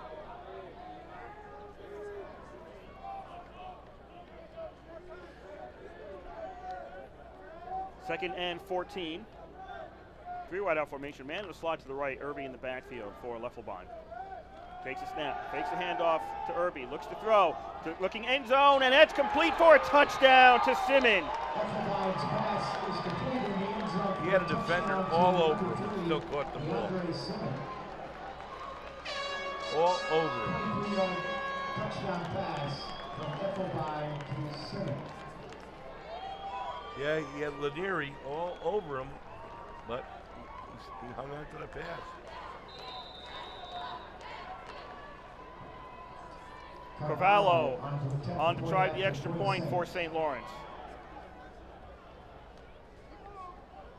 Snap, spots down, the kick is up, and the kick is good. There's 11:06 to go here in the third quarter, and St. Lawrence has broken it open to a 14-point lead now. And 14 points may not seem like a lot, but RPI's offense today, that's a lot. Especially without their first-team quarterback. Again, I'm not trying to say anything negative about Tommy Morgan, but he hasn't played all year.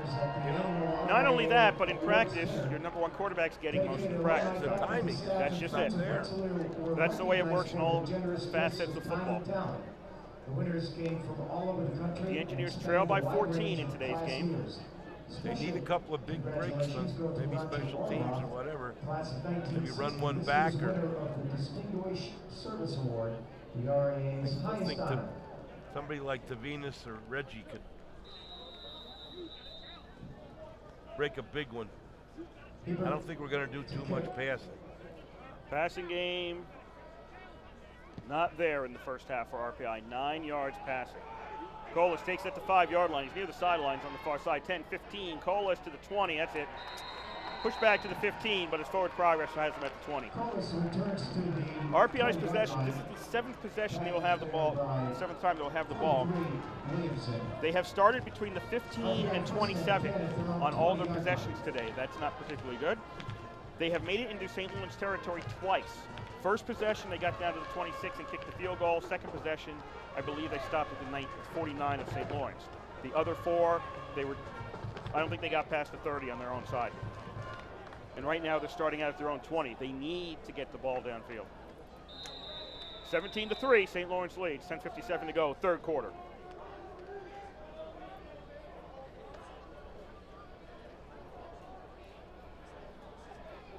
Morgan out there at QB. Who's behind him? You can't see the numbers, of course. Colas goes in motion. Lane takes, nope, that's Tavinas with the carry. He was the one behind Morgan, and he gets 5 yards to the 25 straight ahead. I figured we were going to see him soon. He's a big threat. Even though he's only had a short couple of game career, but he has the ability to be a big threat. 2nd and 5, Colas again goes back there. Tavinas takes the carry. He gets a first down. I thought he might have been stopped 2 yards beyond the line of scrimmage, but he gets out to the 32, and it's a first down for RPI. Now, this offensive line is not injured. They're all out there. They got to open those holes for those backs.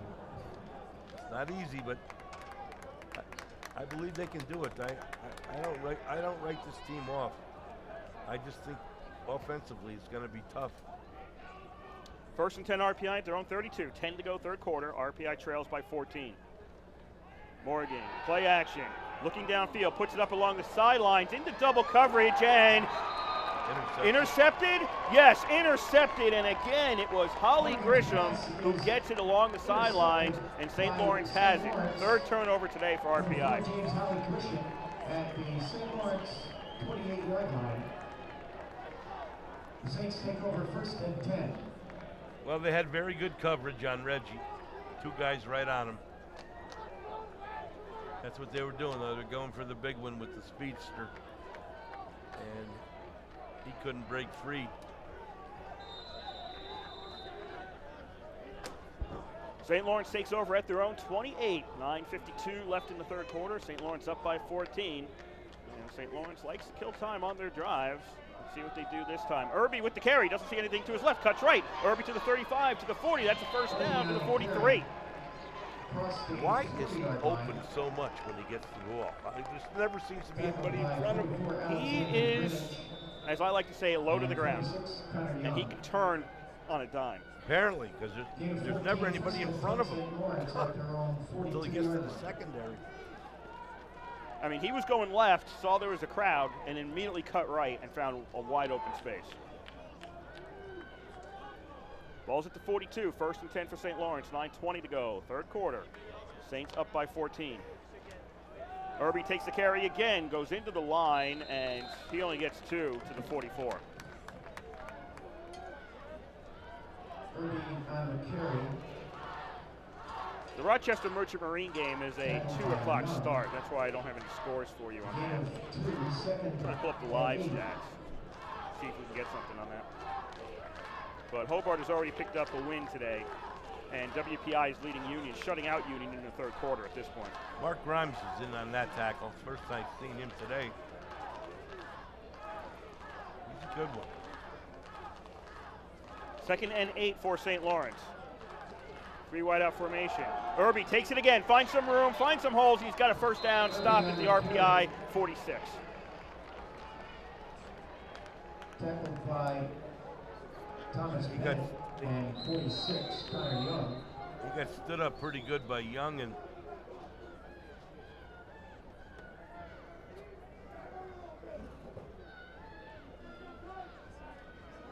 homecoming weekend here at RPI, and the fans aren't seeing what they want to see in terms of the scoreboard. I'm not drawing a blank, folks. I just can't see these numbers. We have an injured Saints player on the field, so there's timeout right now.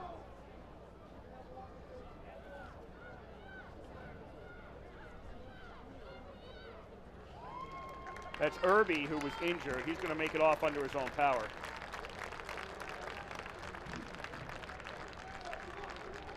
St. Lawrence with a 1st and 10 at the RPI 46-yard line. It was a first down run that got him to the 46. Irby with the carry. They had Irby with 16 yards at halftime. Doesn't seem right to me. Well, they didn't rush a lot. They were getting a lot of screen passes. That's where they were getting a lot of yards. So they went as passes, not rushes. Clock starts, 8:20 to go here in the third quarter. RPI down by 2 touchdowns. Hand off on first down, big hole, and St. Lawrence gets another first down. Neeser. Loricella. Jake Neeser on the carry. No, that's 32. Neeser. 32. To the RPI 32-yard line. Jake Neeser. 1st and 10, St. Lawrence. Neeser with another first down. Ball's at the 32 of RPI. St. Lawrence chewing up time, chewing up yards, and RPI has not got possession of the ball. And that's their biggest problem right now. That man, they can't stop him. 3 wide out formation for Leffelbein. Takes a snap, fakes the handoff, keeps it himself, starts rushing downfield. He'll get to the 30. That's a gain of 2. I'm not sure if he didn't like what he saw downfield or if it was designed. That was Lucier or Pilla? Gain of 2, 2nd down and 8. I think that was Lucier. Number 90. 2nd and 8 for St. Lawrence. Time keeps ticking away. I mean, we're over halfway through this third quarter. RPI's had the ball for a little over a minute. Leffelbein Handoffs. Neeser takes it. Neeser's close to a first down. They spot him at the 24. It'll be 3rd and 2. And you got to think this is 4-down territory for St. Lawrence. I'm not sure if they would kick if they were stopped at this point. We have an injured engineer on the field, and there'll be an official timeout.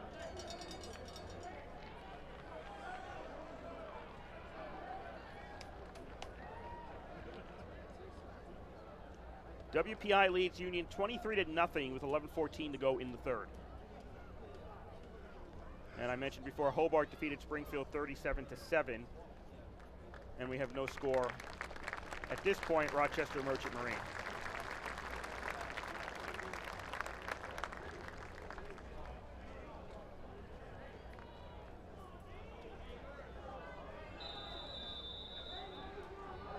Back to action here as the clock restarts.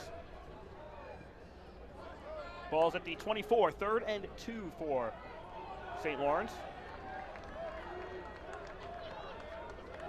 Defense got to come up big. Hey, is that Fish out there at quarterback now for St. Lawrence? Yeah, it is. Fish at quarterback hands the ball off. That goes nowhere. I think Leffelbein lined up as a wideout.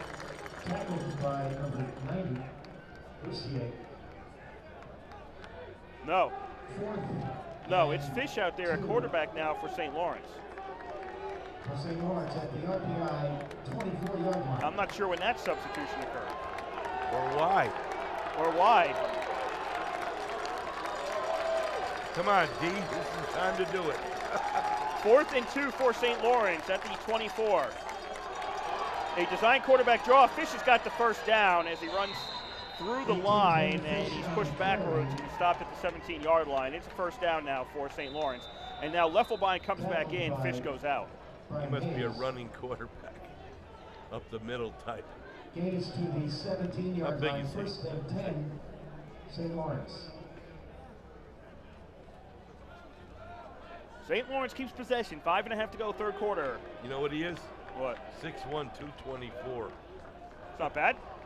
I'd say running up the middle for one is... 1st and 10 at the 17 of RPI for St. Lawrence. Leffelbein fakes the handoff, throws, and looking for Gallagher, cutting across. It goes incomplete. There's a lot of mustard on his ball. It really is. 2nd down and 10.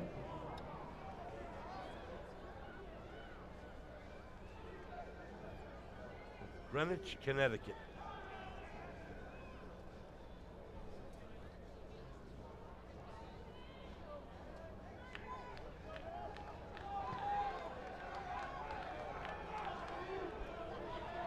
St. Lawrence 2nd and 10 at the 17. Looking to make this a 3-score game.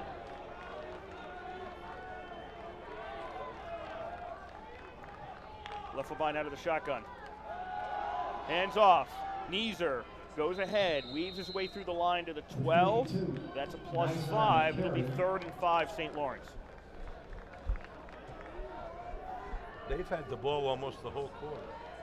RPI held the ball for a little over, I would say a minute 14 RPI had the ball this quarter. There's under 5 to go. It's tough to win if you don't have the ball. 12-yard line.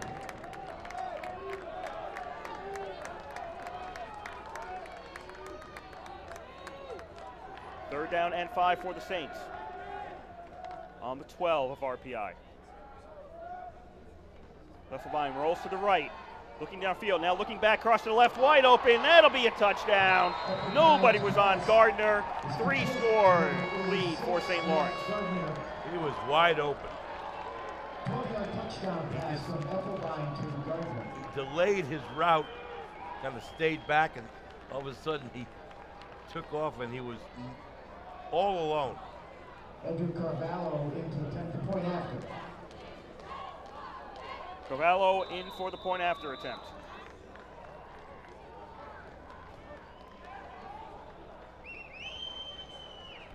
Snap, the spot, the kick is up. It's good. 4:32 to go, 3rd quarter. St. Lawrence 24, RPI 3. 24, RPI 3. Well, this is going to be a real tough ball game to come back in. The Recovery Sports Group for their continued support. playing against a very good defense. The offense seems to be able to just grind it out, knocking a lot of time off the clock. And our first string quarterback is hurt. And the timing and with the passing and the running is, it's not Morgan's fault. He's doing his very best. But when you lose your biggest threat at quarterback, and he's been playing very well the last 2-3 weeks especially, makes it difficult.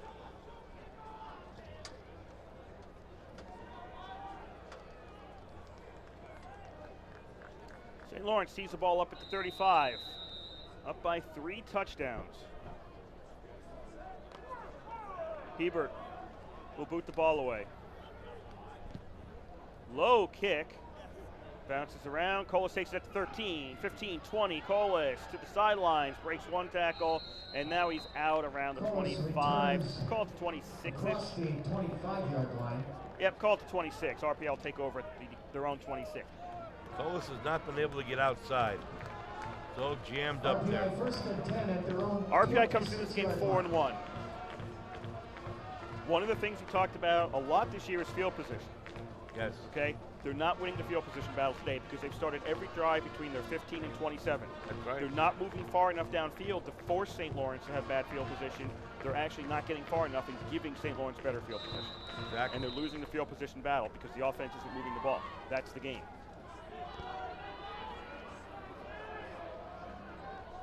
Ball to 26 for RPI, down by 21. Morgan takes a snap, gives to Schlatt. Schlatt runs right, tries to turn the corner, falls forward to the 30, and gets 4. And the offense isn't moving because there is no passing game right now. Second down and 6. Tackled by number 59, Grant Brightman.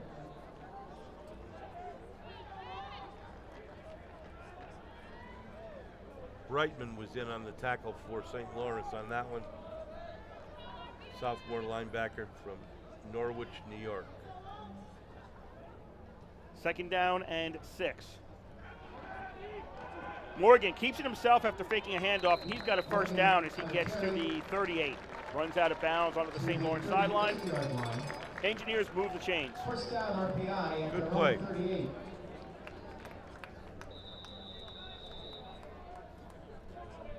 Tommy's just got to keep doing his best in there.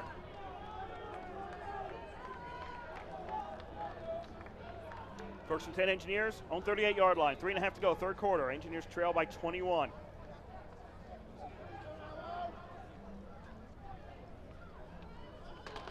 Man goes into the backfield, fumbled, ball's loose. Morgan dove for it. I don't know if he got it because one of the defensive linemen for St. Lawrence ran in right after that to go for it. The ball is loose at the 35, and St. Lawrence is yelling or signaling they have it, and the officials are still digging this one out. What do we got going on here?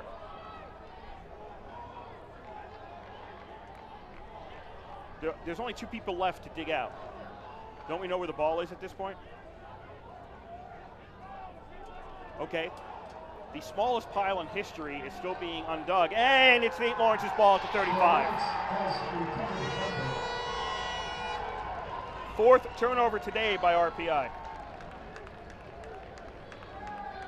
Boy, nothing's going RPI's way today.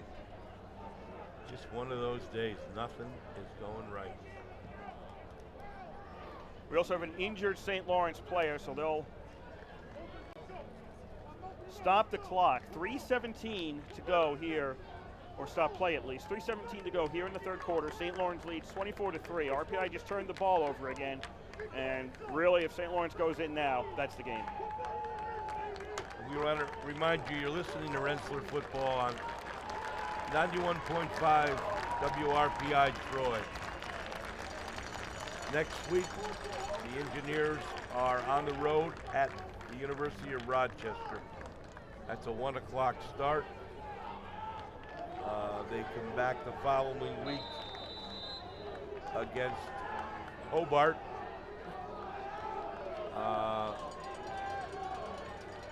They then have a bye week, I think. And they go to Springfield. On first down, Irby back in the game, gets caught behind the line of scrimmage. Almsman got him, and that'll be a loss of 1 for St. Lawrence. But at this point, time is on their side. And the last game of the year will be back here against Union College for the Dutchman Shoes game.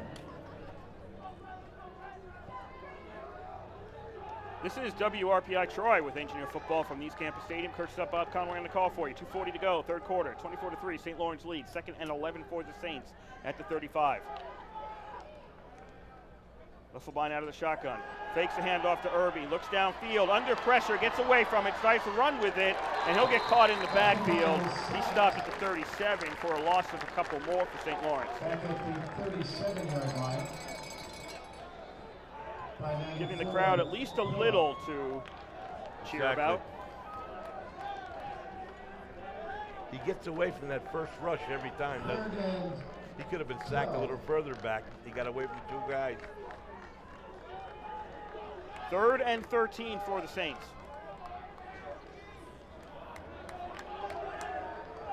Four wideouts. Irby in the backfield. Russelbein out of the shotgun.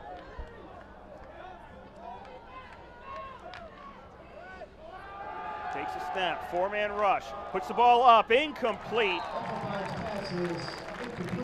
Davies, haven't called his name before, Scott Davies, the intended receiver, and the ball was too far out in front of him, and St. Lawrence sends out the punt unit. Guess what he is? Another tight end. Senior, 6'3", 215 pounds. 4th and 13, Saints look to punt. Corliss back at his own 48 for the snap. Gadar standing at about his own 6. Low snap, gets it on the hop, gets the punt away. Gadar calls for a fair catch, and St. Lawrence is going to down this inside the 5. Where did they first touch it? Right around the 4-yard line. RPI with horrible field position, down by 21. 1:37 to go in the game. Nope, in the 3rd quarter. I'm sorry, yes. Last night, RPI's hockey team won the first game in the Notre Dame Invitational Tournament out there. What do they call it? It's the Icebreaker, actually. Icebreaker. It's the Icebreaker tournament. And they upset Notre Dame 3-2. And will play on Sunday, I think, the final game against the University of Minnesota, who's ranked number 1 in the country. Notre Dame was, I think, number... RPI on first down, gives it to Vinnis, who cut left and makes it out to the 11. Tackled by number 15, Deach. Notre Dame was really 7th or 13th? I don't know. Going into the game, they were ranked. It's game of 6. 2nd down and 4. Divinis picks up 6, 2nd and 4.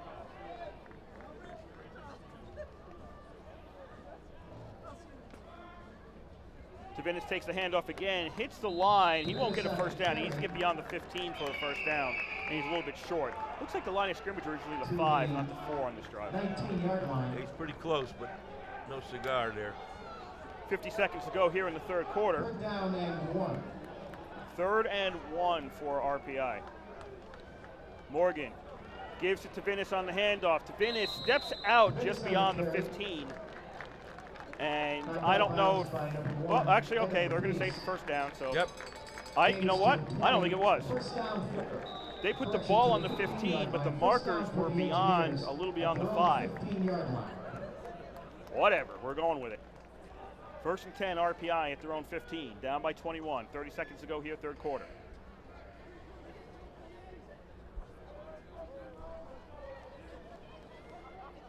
Morgan straightening things out. Now he takes a snap. He'll drop back, look to throw. Put the ball up in the air along the near sidelines. Gadar gets a hand on it, but he can't pull it in. And it's incomplete. Intended for Gadar. 2nd down and 10. Just tough to get anything going today, folks. Kids are still playing hard, though.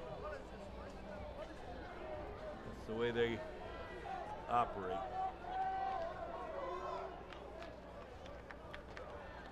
They know they got a tough go now, though. 2nd and 10 at the 15. Divinis with the carry, gets hit at the line of scrimmage, and we got a couple of flags coming out as he goes down at the 18. We got a number of guys there. Number 69 was there, and 15 was there. 69 is Steven Napolitano. Personal foul. Grabbing the face mask, number 59. Face mask call against St. Lawrence. That'll give RPI an automatic first down. Right now, if you're St. Lawrence, you cannot become your own worst enemy. You're in control of this game. The Saints can't do anything stupid to give RPI opportunities. 34-yard line. RPI 1st and 10 at their own 34. Ball's at the 34, 1st and 10 for RPI. They may snap this as the last play of the 3rd quarter. They do. Morgan fakes the handoff, looking downfield, puts the ball up. It's along the sidelines, and it's incomplete. Colas was the intended receiver. Holly Grisham was there looking for another interception, didn't get it, and the 3rd quarter ends with St. Lawrence leading 24-3. Colas was well defended on that play. That Grisham does a nice job covering. And give Morgan credit, it was thrown pretty well. Hey fans, Domino's Pizza, conveniently located at 198 Hoosick Street. All fans sitting in section 104 row D. Morgan actually 104 row looks to D, be getting a little more Domino's confident will in receive free cheesy breads from Domino's Pizza. Domino's, you can never have too much of a good thing. He's kept the ball on a run for a nice first down. Thrown the ball down the field. Didn't complete either one, but they were well thrown balls. Congratulations to Phi Gamma Delta, better known to us as Fiji, as they celebrate their 30th anniversary and the grand opening of their new chapter house. 1:39 left in the 3rd quarter. WPI leads Union 23-7. That game being held out in Worcester. Apparently very bad weather in Worcester right now.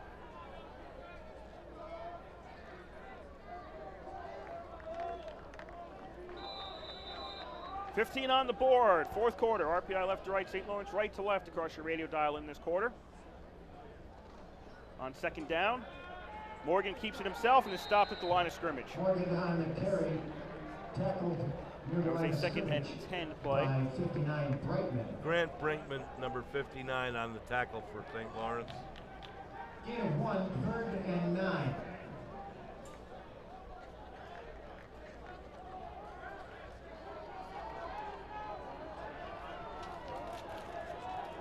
All right, they'll call it a gain of 1. 3rd and 9 RPI. At their own 35. Morgan looks to throw. 4-man rush, has to roll out to his right. Now puts the ball up in the air and almost intercepted. Morgan's pass is Simmons had a hand on that, but it goes incomplete. And RPI 4th down at their own 35. Punt team comes out. St. Lawrence secondary has been outstanding on their coverage. Every one of RPI's receivers has at least one, if not 2 guys right there in pretty good position to either intercept it or knock it down. Franks boots the ball away on 4th down. Holly Grisham takes it at the 30, dances around. Broke one tackle. He wasn't getting away from the second one. He got spun around abruptly, and he stopped at the 33. 14-11 to go in today's game. St. Lawrence leads 24-3. Number 21. Yeah, slats on that tackle. Slats on the tackle for the Engineers. 1st and 10 St. Lawrence at their own 33-yard line.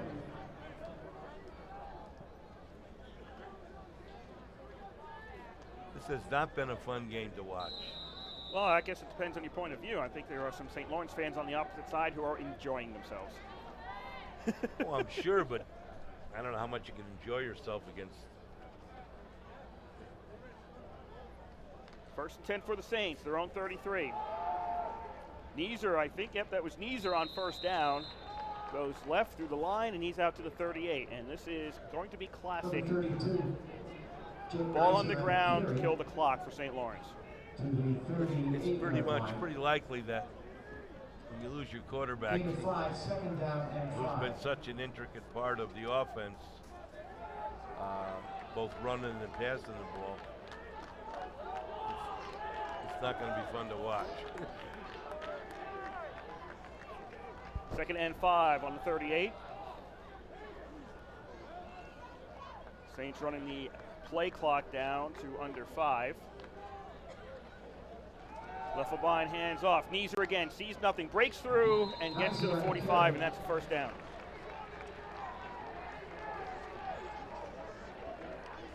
Number 90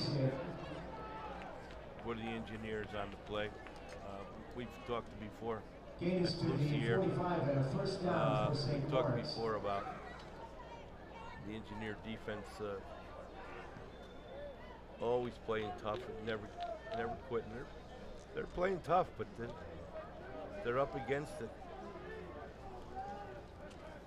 The score is and time is a very big factor at this point. Neeser on first down gets the handoff from Leffelbein, and he's stopped at the 47. As 40 seconds on the play clock, and St. Lawrence is using as much of that as they can.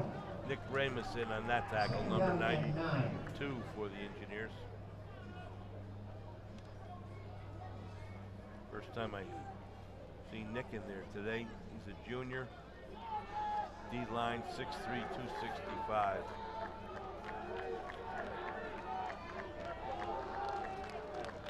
Second and 9 for St. Lawrence. Ball's at 46. So 3 wide out formation. Leffelbein gives to Neeser. Neeser gets some room to the 49. There's 12 minutes left to go in today's game.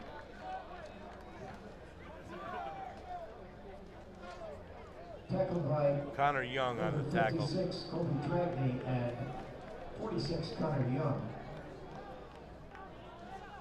Put down and 6. 3rd and 6 for St. Lawrence. RPI 1 for 9 passing today.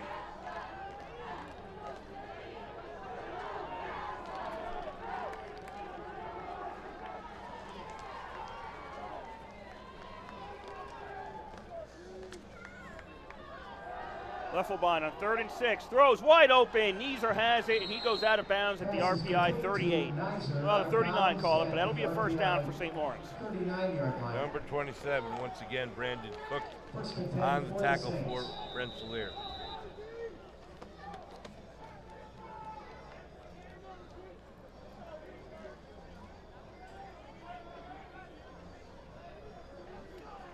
Saints with the first down at the RPI 39, 11:05 to go here. 4th quarter, 24-3, St. Lawrence on top.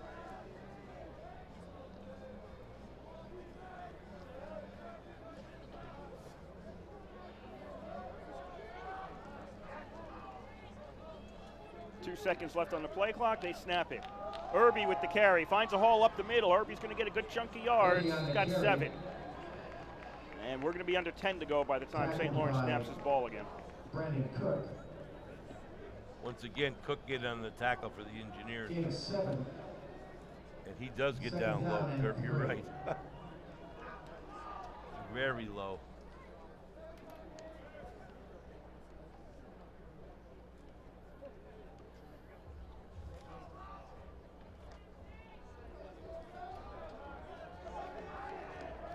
Second and 3. To move to the 4th quarter in Worcester, 23-7, WPI leads in that game. Leffelbein hands off to Irby. Irby still grabbed by the legs, but I think he still made it to the 30-yard line. He got 2. Somebody got it from behind here. Let's see. Tackled by 26 of Gahagan. Yeah, but Lucier was the guy who got it from behind. 3rd down and 1. 3rd and 1 for St. Lawrence on the 30.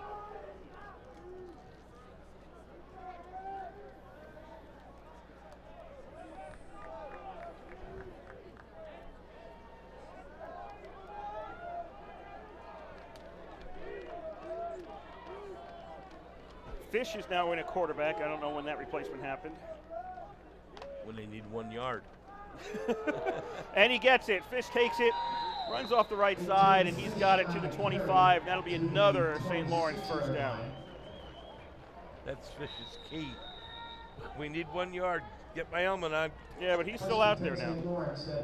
The RPI 26. He did the same thing last time. A couple plays. Time ticking away on RPI. 9 to go in this game. RPI trailing by 21.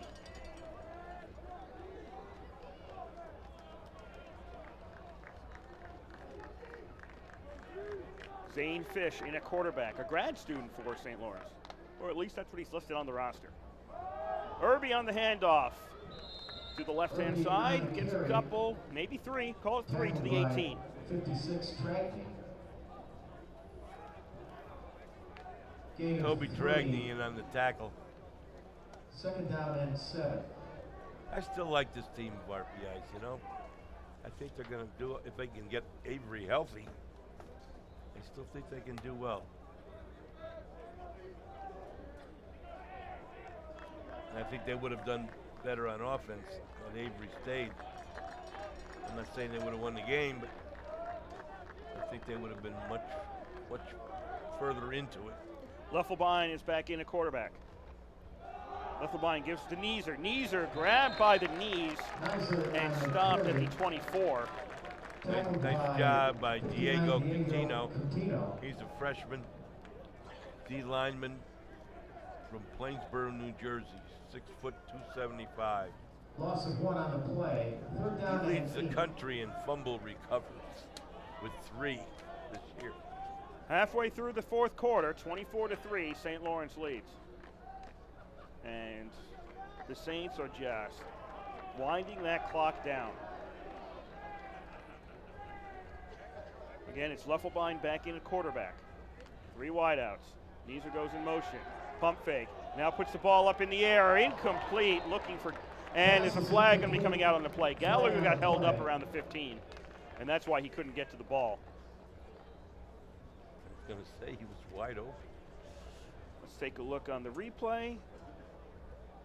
Well, the replay doesn't, you can't see that on the replay.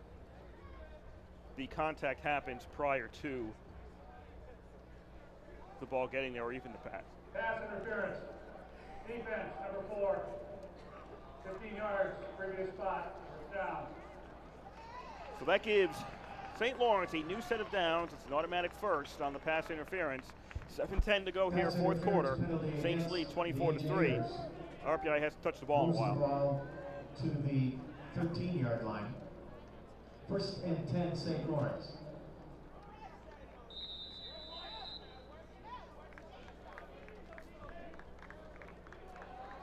St. Lawrence looking to go 3-0 in the Liberty League, as they would be tied with Hobart, who's already reached that. Leffelbein gives to Neeser. Neeser found some space. On the carry. Then it closed up. Tackled by Dragney. And number 27. He got to the 8, gain of 5. Brandon Cook. Dragney and Brandon Cook. It's gain of 5, 2nd down and 5. So it's 2nd and 5, St. Lawrence, as they're now inside the RPI 10. RPI never has, on offense, has not gotten into the red zone today. Closest they got was the 26. Another time they made it near the 49, and that's it. They have not been on St. Lawrence's side of the field on offense since the 2nd quarter. Fish in at quarterback gives to Irby. Irby gets hit, and he loses about 1. Stopped by Pillar. And that'll make it 3rd down. Did somebody call a timeout? RPI, their first time out of the half. RPI takes their first time out of the half, trying to stop the clock here to save some time. Tommy Bennett was in on that stop. Today's winning ticket in the 50-50 drawing, ticket number 432. So let's reset you. St. Lawrence has a 24-3 lead over RPI. They're going to have a 3rd and 6 on the RPI 9-yard line, so they can get a first down without getting a touchdown. 6:23 left on the clock. I'm not entirely sure when St. Lawrence got the ball, but they've burned off 7 or 8 minutes already in the second half, in this 4th quarter. Hey fans, be a part of Rensselaer Ice And Hockey. keeping the ball on the ground. The only time I can remember a pass is when they had the pass interference call, which kept the drive alive just recently. That's right. Contact the Houston Fieldhouse at 518-276-6262. RPI just burned their first time out of the second half. It'll be 3rd and 6, St. Lawrence at the 9.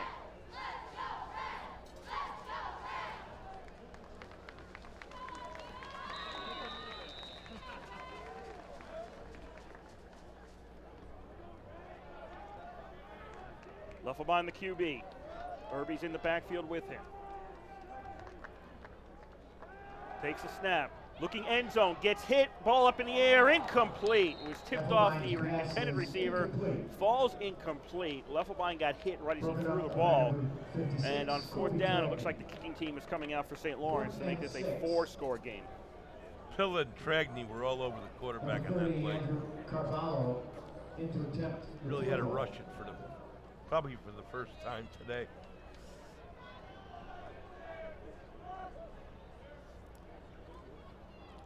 This is a 26-yard field goal attempt.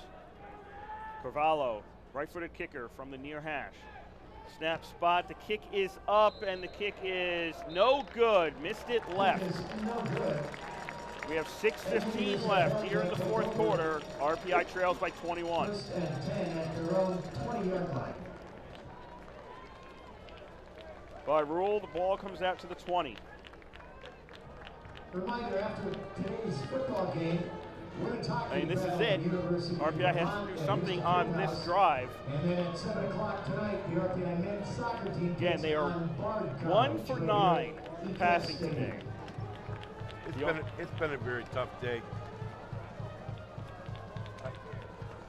The first quarter, I thought it was going to be a really good ball game. And after Avery was lost, it kind of got out of hand. Morgan with 4 wideouts. RPI 1st and 10 on their own 20. Takes a snap. Rolls left. Looking downfield. Doesn't see anything. Runs with the ball, and he runs out of bounds at the 26. Morgan on the carry. Did he make the first down? No. Ball was at the 20. Has to get to the 30. He's at the 26. 6, second down, and 4. I thought he was running to the flag.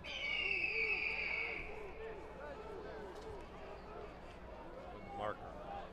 2nd and 4 for RPI. Morgan drops back. Under pressure and can't get away from it. He's sacked back near the 15. Sacked back at the 15-yard line. Had nobody downfield. Watching the replay right now. Nobody downfield, and one man came in and got him. Looks like it was Nick Barclay on the sack. 3rd and 15 for RPI.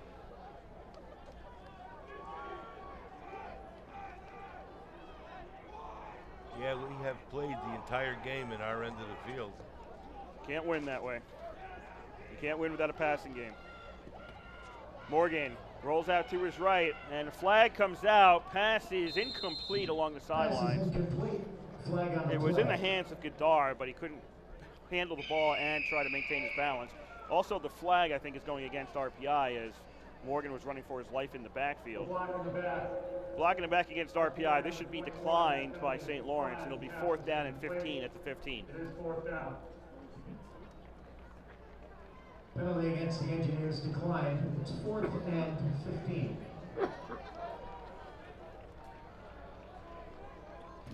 Andrew Franks into punt. James Holly Grisham back deep. Franks in to punt the ball. Grisham is back around his own 50-yard line. Franks' boot taken by Grisham at the 48. 45 to the 40. Grisham 35, 30. Stays on his feet to the 25, 20, and finally caught at the 16. You know what?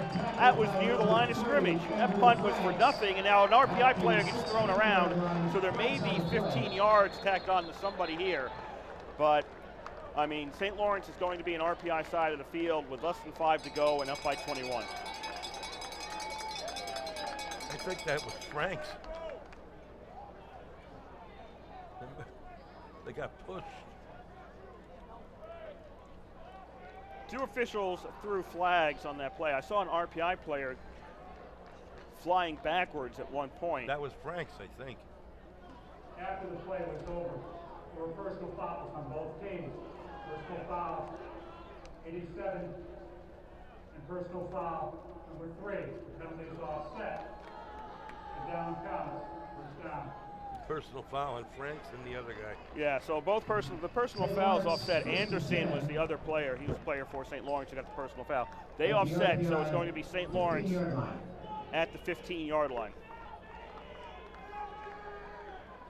4:53 to go in the ball game. Remind you, you're listening to Rensselaer Football on 91.5 WRPI Troy. It's just a matter of getting the clock down today, right now. That's what really this is. Next week, RPI travels to Rochester for a 1 o'clock start.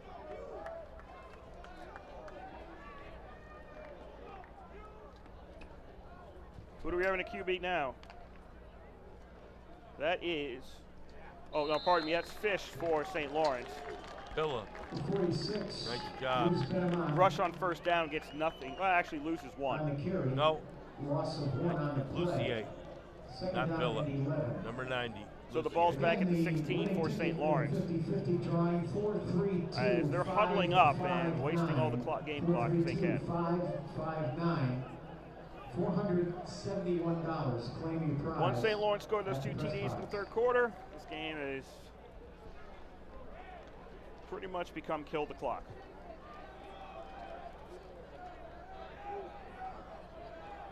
Fish the QB for St. Lawrence. And they just got that snap off as it looked like the play clock was about to hit 0. Sotero on the carry for St. Lawrence stopped at the 13. And the clock keeps running. 45, Nick Sotero on the carry. Well, we've had a number of weeks in a row with very good performances by the Engineers. Today wasn't one of them. I think, at least in part because of losing the quarterback, Avery. Now let's just see what that injury is and how long will it keep him out. 3rd down and 8 for St. Lawrence at the 13-yard line. Fish throws in the flat. That's complete. Flag comes out right after the catch as May gets inside the 10 and to about the 9, and we'll have to see what this is. Ineligible receiver downfield, so this won't count.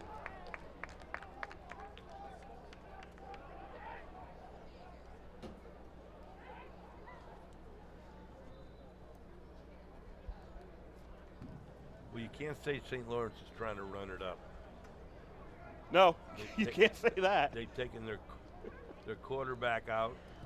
They're keeping the ball on the ground. For St. Lawrence, moves the ball back. Which I like. I do like.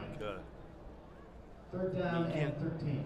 Like we've said when we were up like this, somebody gets in the ball game, as Tavinas did a number of games ago. You can't stop them from running. It's their chance. They have to show what they can do. But I don't think St. Lawrence coaching staff has tried to run this up at all. No. St. Lawrence takes a timeout with 2:48 to go. It's a 3rd and 13 at the 18-yard line.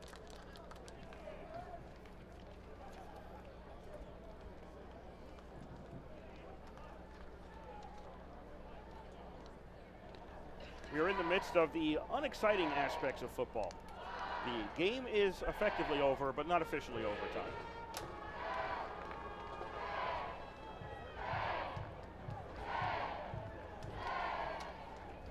St. Lawrence will be tied with Hobart after today on top of the Liberty League standings with 3-0 marks. The only 2 undefeated teams left. They don't meet until November 8th. Where? Canton. Hobart's on the road for that. So in theory, these teams could stay undefeated until November 8th.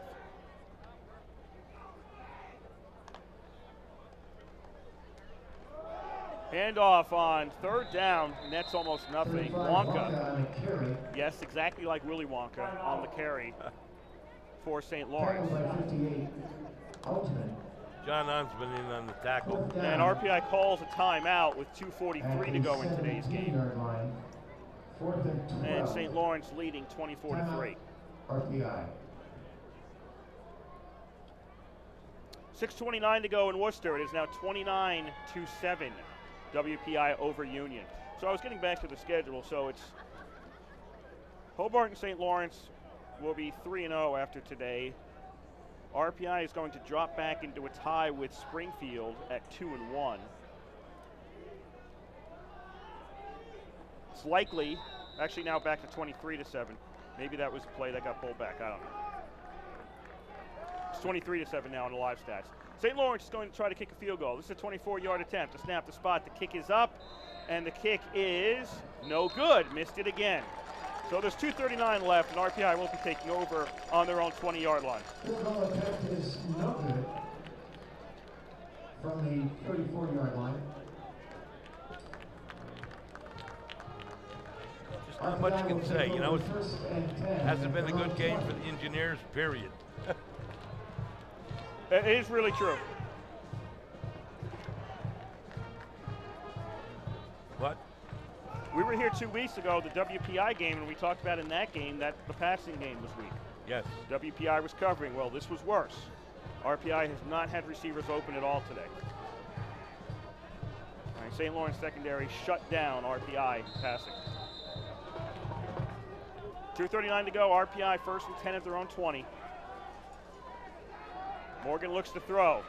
Puts it up in the air to the sidelines, and he throws that out of bounds. That's incomplete. And now we're back to 29-7. WPI on top. I don't know what the score is now in Worcester. Live stats is not cooperating very well. Or at all, really. The Rochester Merchant Marine game, no score. That's down in Merchant Marine, and the live stats doesn't appear to be working. You know, good luck with that. Yeah, right. There's a little bit of anger in that statement. Second and 10 for RPI at the 20-yard line. Morgan takes a snap, low snap, looking to throw the ball under pressure. Rolls, throws, and complete downfield to the 40, 35, to the 30, 25, and then finally pushed out of bounds is Amory. Good for them. Tell you, these kids don't quit. They'll be back, folks. I can tell you that. It's their first loss in the league. Depending upon that injury, I still think they can do well in this league. Ball's at the 20, first and 10, RPI. 2:10 to go in today's game. Engineers down by 21.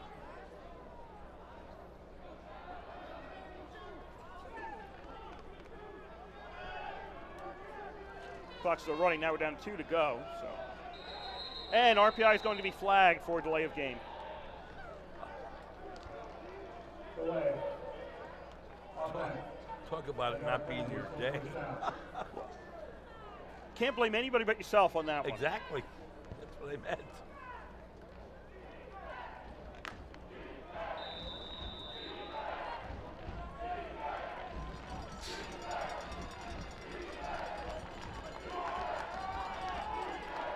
First and 15. Morgan looks left, puts the ball up in the air, and overthrows the intended receiver. That was Giacconi. Intended for Giacconi. 1:54 left to go in today's game. 15.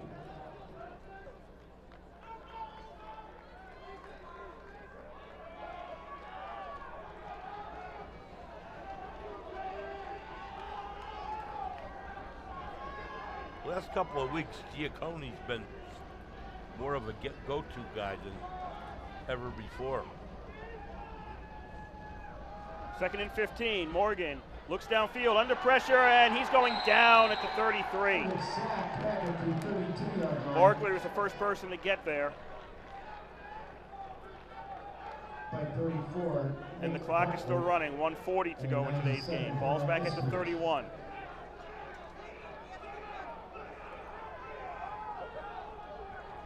RPI trying to get into the end zone as this game is winding down.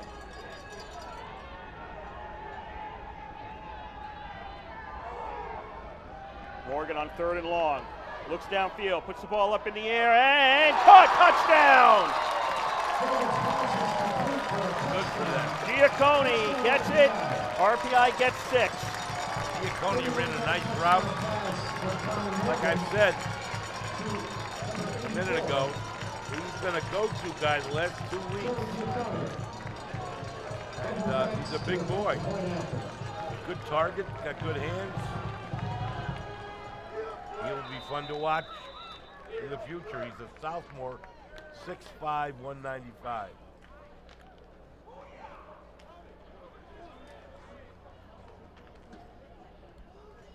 Snap, spot, kick is up by Franks, and that's good.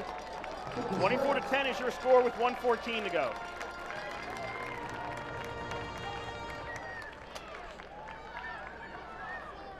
We gotta go onside kick, right? You have nothing to lose. Absolutely.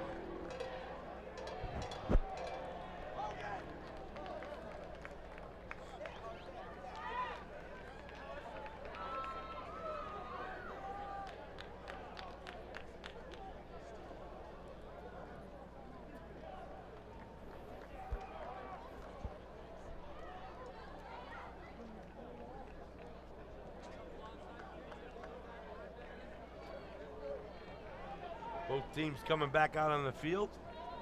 1:14 to go. Saints lead it 24-10.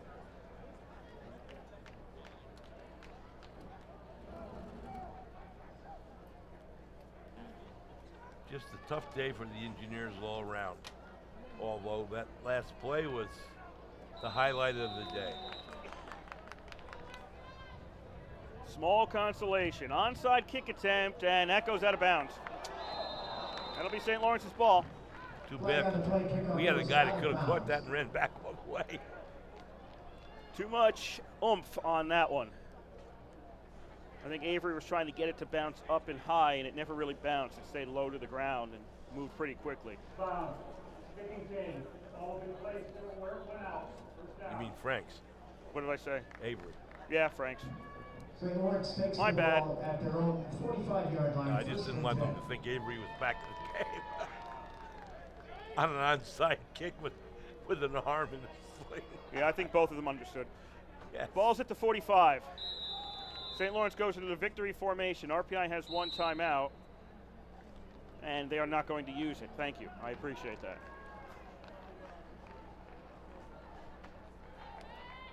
So it's just a matter of time ticking away on this one, and RPI is going to fall to 4-2 on the season.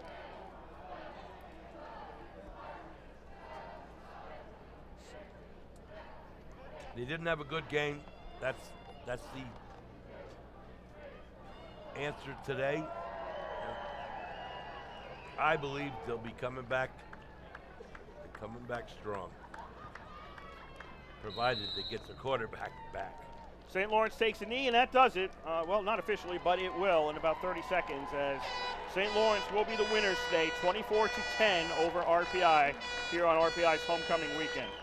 It was a beautiful day for football. The sun was shining. Well, there's clouds, but no rain. Everything was working well for RPI before the game, but the game did not go RPI's way. In the meat of the game, first quarter after their first possession up until the middle of the third quarter, RPI's offense not there. And St. Lawrence did a lot of grinding. A lot of passing yards early in the game, a lot of running yards late in the game. And it may look like a two-score game. It may only look like 2 scores at the end. Well, that was just 2 scores, but if you were watching this game, it felt like more than 2 scores for a lot of it. And 3 scores actually is what it was, but it felt like St. Lawrence was in firm control of this game all the way through. So RPI falls to 2-1 in the conference, 4-2 overall. St. Lawrence improving to 5-1 overall, 3-0 in the conference. As I mentioned, they are now tied with Hobart at the top of the standings, 3-0. RPI and Springfield are tied for third at 2-1. There's 134 left in Worcester, and WPI has a 23-7 lead on Union, so it looks like Union's going to fall not only to 0-3 in the conference, but 0-5 overall. And they've got a 10-game season, so the best that Union can be at the end of this year is 5-5. And WPI moves up to 1-2, and we don't know what's going on down in Merchant Marine as Rochester and Merchant Marine are playing each other. But it was, I think, Bob, I mentioned 2 weeks ago in the WPI game, we talked about how WPI's secondary was shutting down RPI's receivers. Yes. St. Lawrence did that to perfection today. All right, they just took RPI's passing game away. They really did, and their defense lived up to the reputation of being the #1 defense in the league. Engineers just did not have a good day. Like I say, you got to bounce back from games like this. I think this team is the type of team that will bounce back. And I hope Avery's all right, because he was having a good season. And I think we get him back.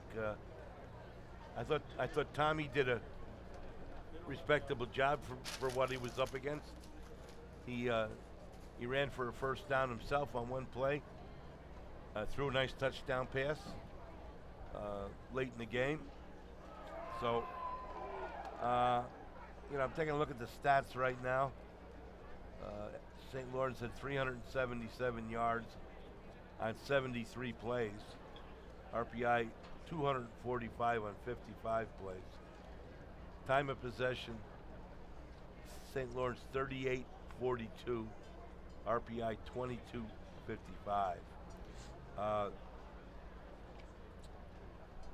Leffenbein was 20 for 35 with one interception, 223 yards, 3 touchdowns, and a long of 34. Tommy was 3 for 13, 2 interceptions.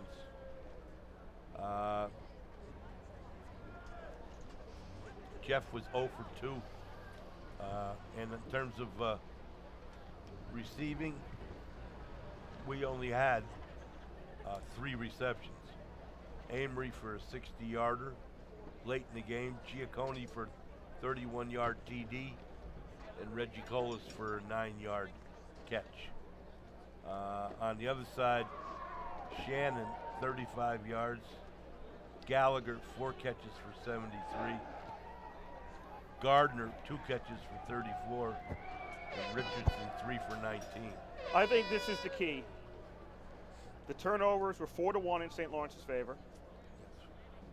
And St. Lawrence outgained RPI in total yards by 50%, but St. Lawrence was getting better field position. RPI was constantly in the back of quarter of their field, and they had a longer field to go. So they needed more yards than St. Lawrence, and St. Lawrence got more yards than RPI anyway. I think those are really the 2 keys right there. And then, of course, the lack of the passing game comes into play as well. Absolutely. I'm going to run down the scoring in today's game as we're going to head out of here soon. RPI got on the board first, 7:17 left to go first quarter. Franks with a 43-yard field goal made it 3-0 Engineers. St. Lawrence would tie it up with 1:57 left in the first. Cavallo with a 20-yard field goal made it 3-3. And then St. Lawrence got the ball back on a muffed kickoff. RPI turned it over. And Gallagher, an 8-yard pass from Leffenbein. Cavallo's kick made it 10-3 St. Lawrence. That was the score after 1, and that was also the score after half. At the half, 10-3 St. Lawrence. In the third, St. Lawrence got 2, which really put the game away. Simon, a 23-yard pass from Leffenbein. Cavallo's kick with 11:06 to go in the third made it 17-3. And then Gardner, a 12-yard pass from Leffenbein with 4:32 to go in the third. And Cavallo's kick made it 24-3 St. Lawrence. St. Lawrence burned a lot of the fourth quarter, running the ball, didn't put any points up, missed 2 field goals, and finally late in the game, RPI got on the board again. Giacconi, a 31-yard touchdown pass from Tommy Morgan. Franks' kick with 1:14 to go in the game made it 24-10, and that was the final. St. Lawrence 24, RPI 10. Again, RPI falls to 4-2 overall, 2-1 in the conference. They're on the road at Rochester next Saturday. St. Lawrence improves to 5-1 overall. They're 3-0 in the conference. And Mark Raymond's team next Saturday will be off. And the next time they're in action is on the 25th of October, as they will be playing at home against Springfield. The final scores, or the scores that we have them from today, actually 2 final scores at this point. Hobart defeated Springfield 37-7, and WPI defeated Union 23-7. Merchant Marine and Rochester still playing. It's difficult to pick stars today, but I'm going to pick on offense Joey Giacone for that final touchdown. Ran a nice route, 31-yarder for 6. And on the defense, there's a lot of guys, but Connor Young had 11 tackles, 5 unassisted, 6 assisted, and Brandon Cook had 2 unassisted and 8 assisted for 10. So Connor Young, Brandon Cook, and Pilla had a pretty good game as well with 8 tackles. So Joey Giacone and Connor Young, Cook, and I guess I'll add Pilla in there. 7 assisted tackles and 1 unassisted. 8 total. I agree with you, Kurt. It was not RPI's day. I think Avery's injury was a factor, big factor. But you got to give St. Lawrence credit; they played very well. That secondary took the passing game away. They weren't open. Almost as many interceptions as completed passes for RPI. That's just the way it goes sometimes. I think the kids will be back, though. I really do. Okay, that's going to do it for us here from the East Campus Stadium. They're finishing up out there. We're going to finish up in here. RPI, the next football broadcast we have will be next Saturday. RPI is at Rochester. That's a 1 p.m. start out in Rochester, University of Rochester. So RPI will be looking to bounce back from this game. Our next sports broadcast will be next Friday night. I believe it's a 9 o'clock start. RPI is at Denver in men's hockey. So that's what's coming up for you in terms of RPI sports broadcast. We'd like to thank the Rensselaer Union. They provide the funding for WRPI and all the club-related activity of the Institute, and that includes WRPI's coverage of Engineer football, hockey, and baseball. Also, WRPI is on the World Wide Web. Point your browser to WRPI.org, and you can pick up our broadcast 24 hours a day, 7 days a week. As long as we can send something out over the ether of the air, we'll provide it for you on that feed. Again, that is WRPI.org. Homecoming weekend doesn't turn out well here for the RPI Engineers in terms of gridiron play, as they take the loss here. For Bob Conroy, my name is Kurt Stutt. We'd like to thank you for listening to today's game. The final score here from the East Campus Stadium, it was St. Lawrence 24 and RPI 10, and you've been listening to live coverage of Engineer football on 91.5 FM, WRPI Troy.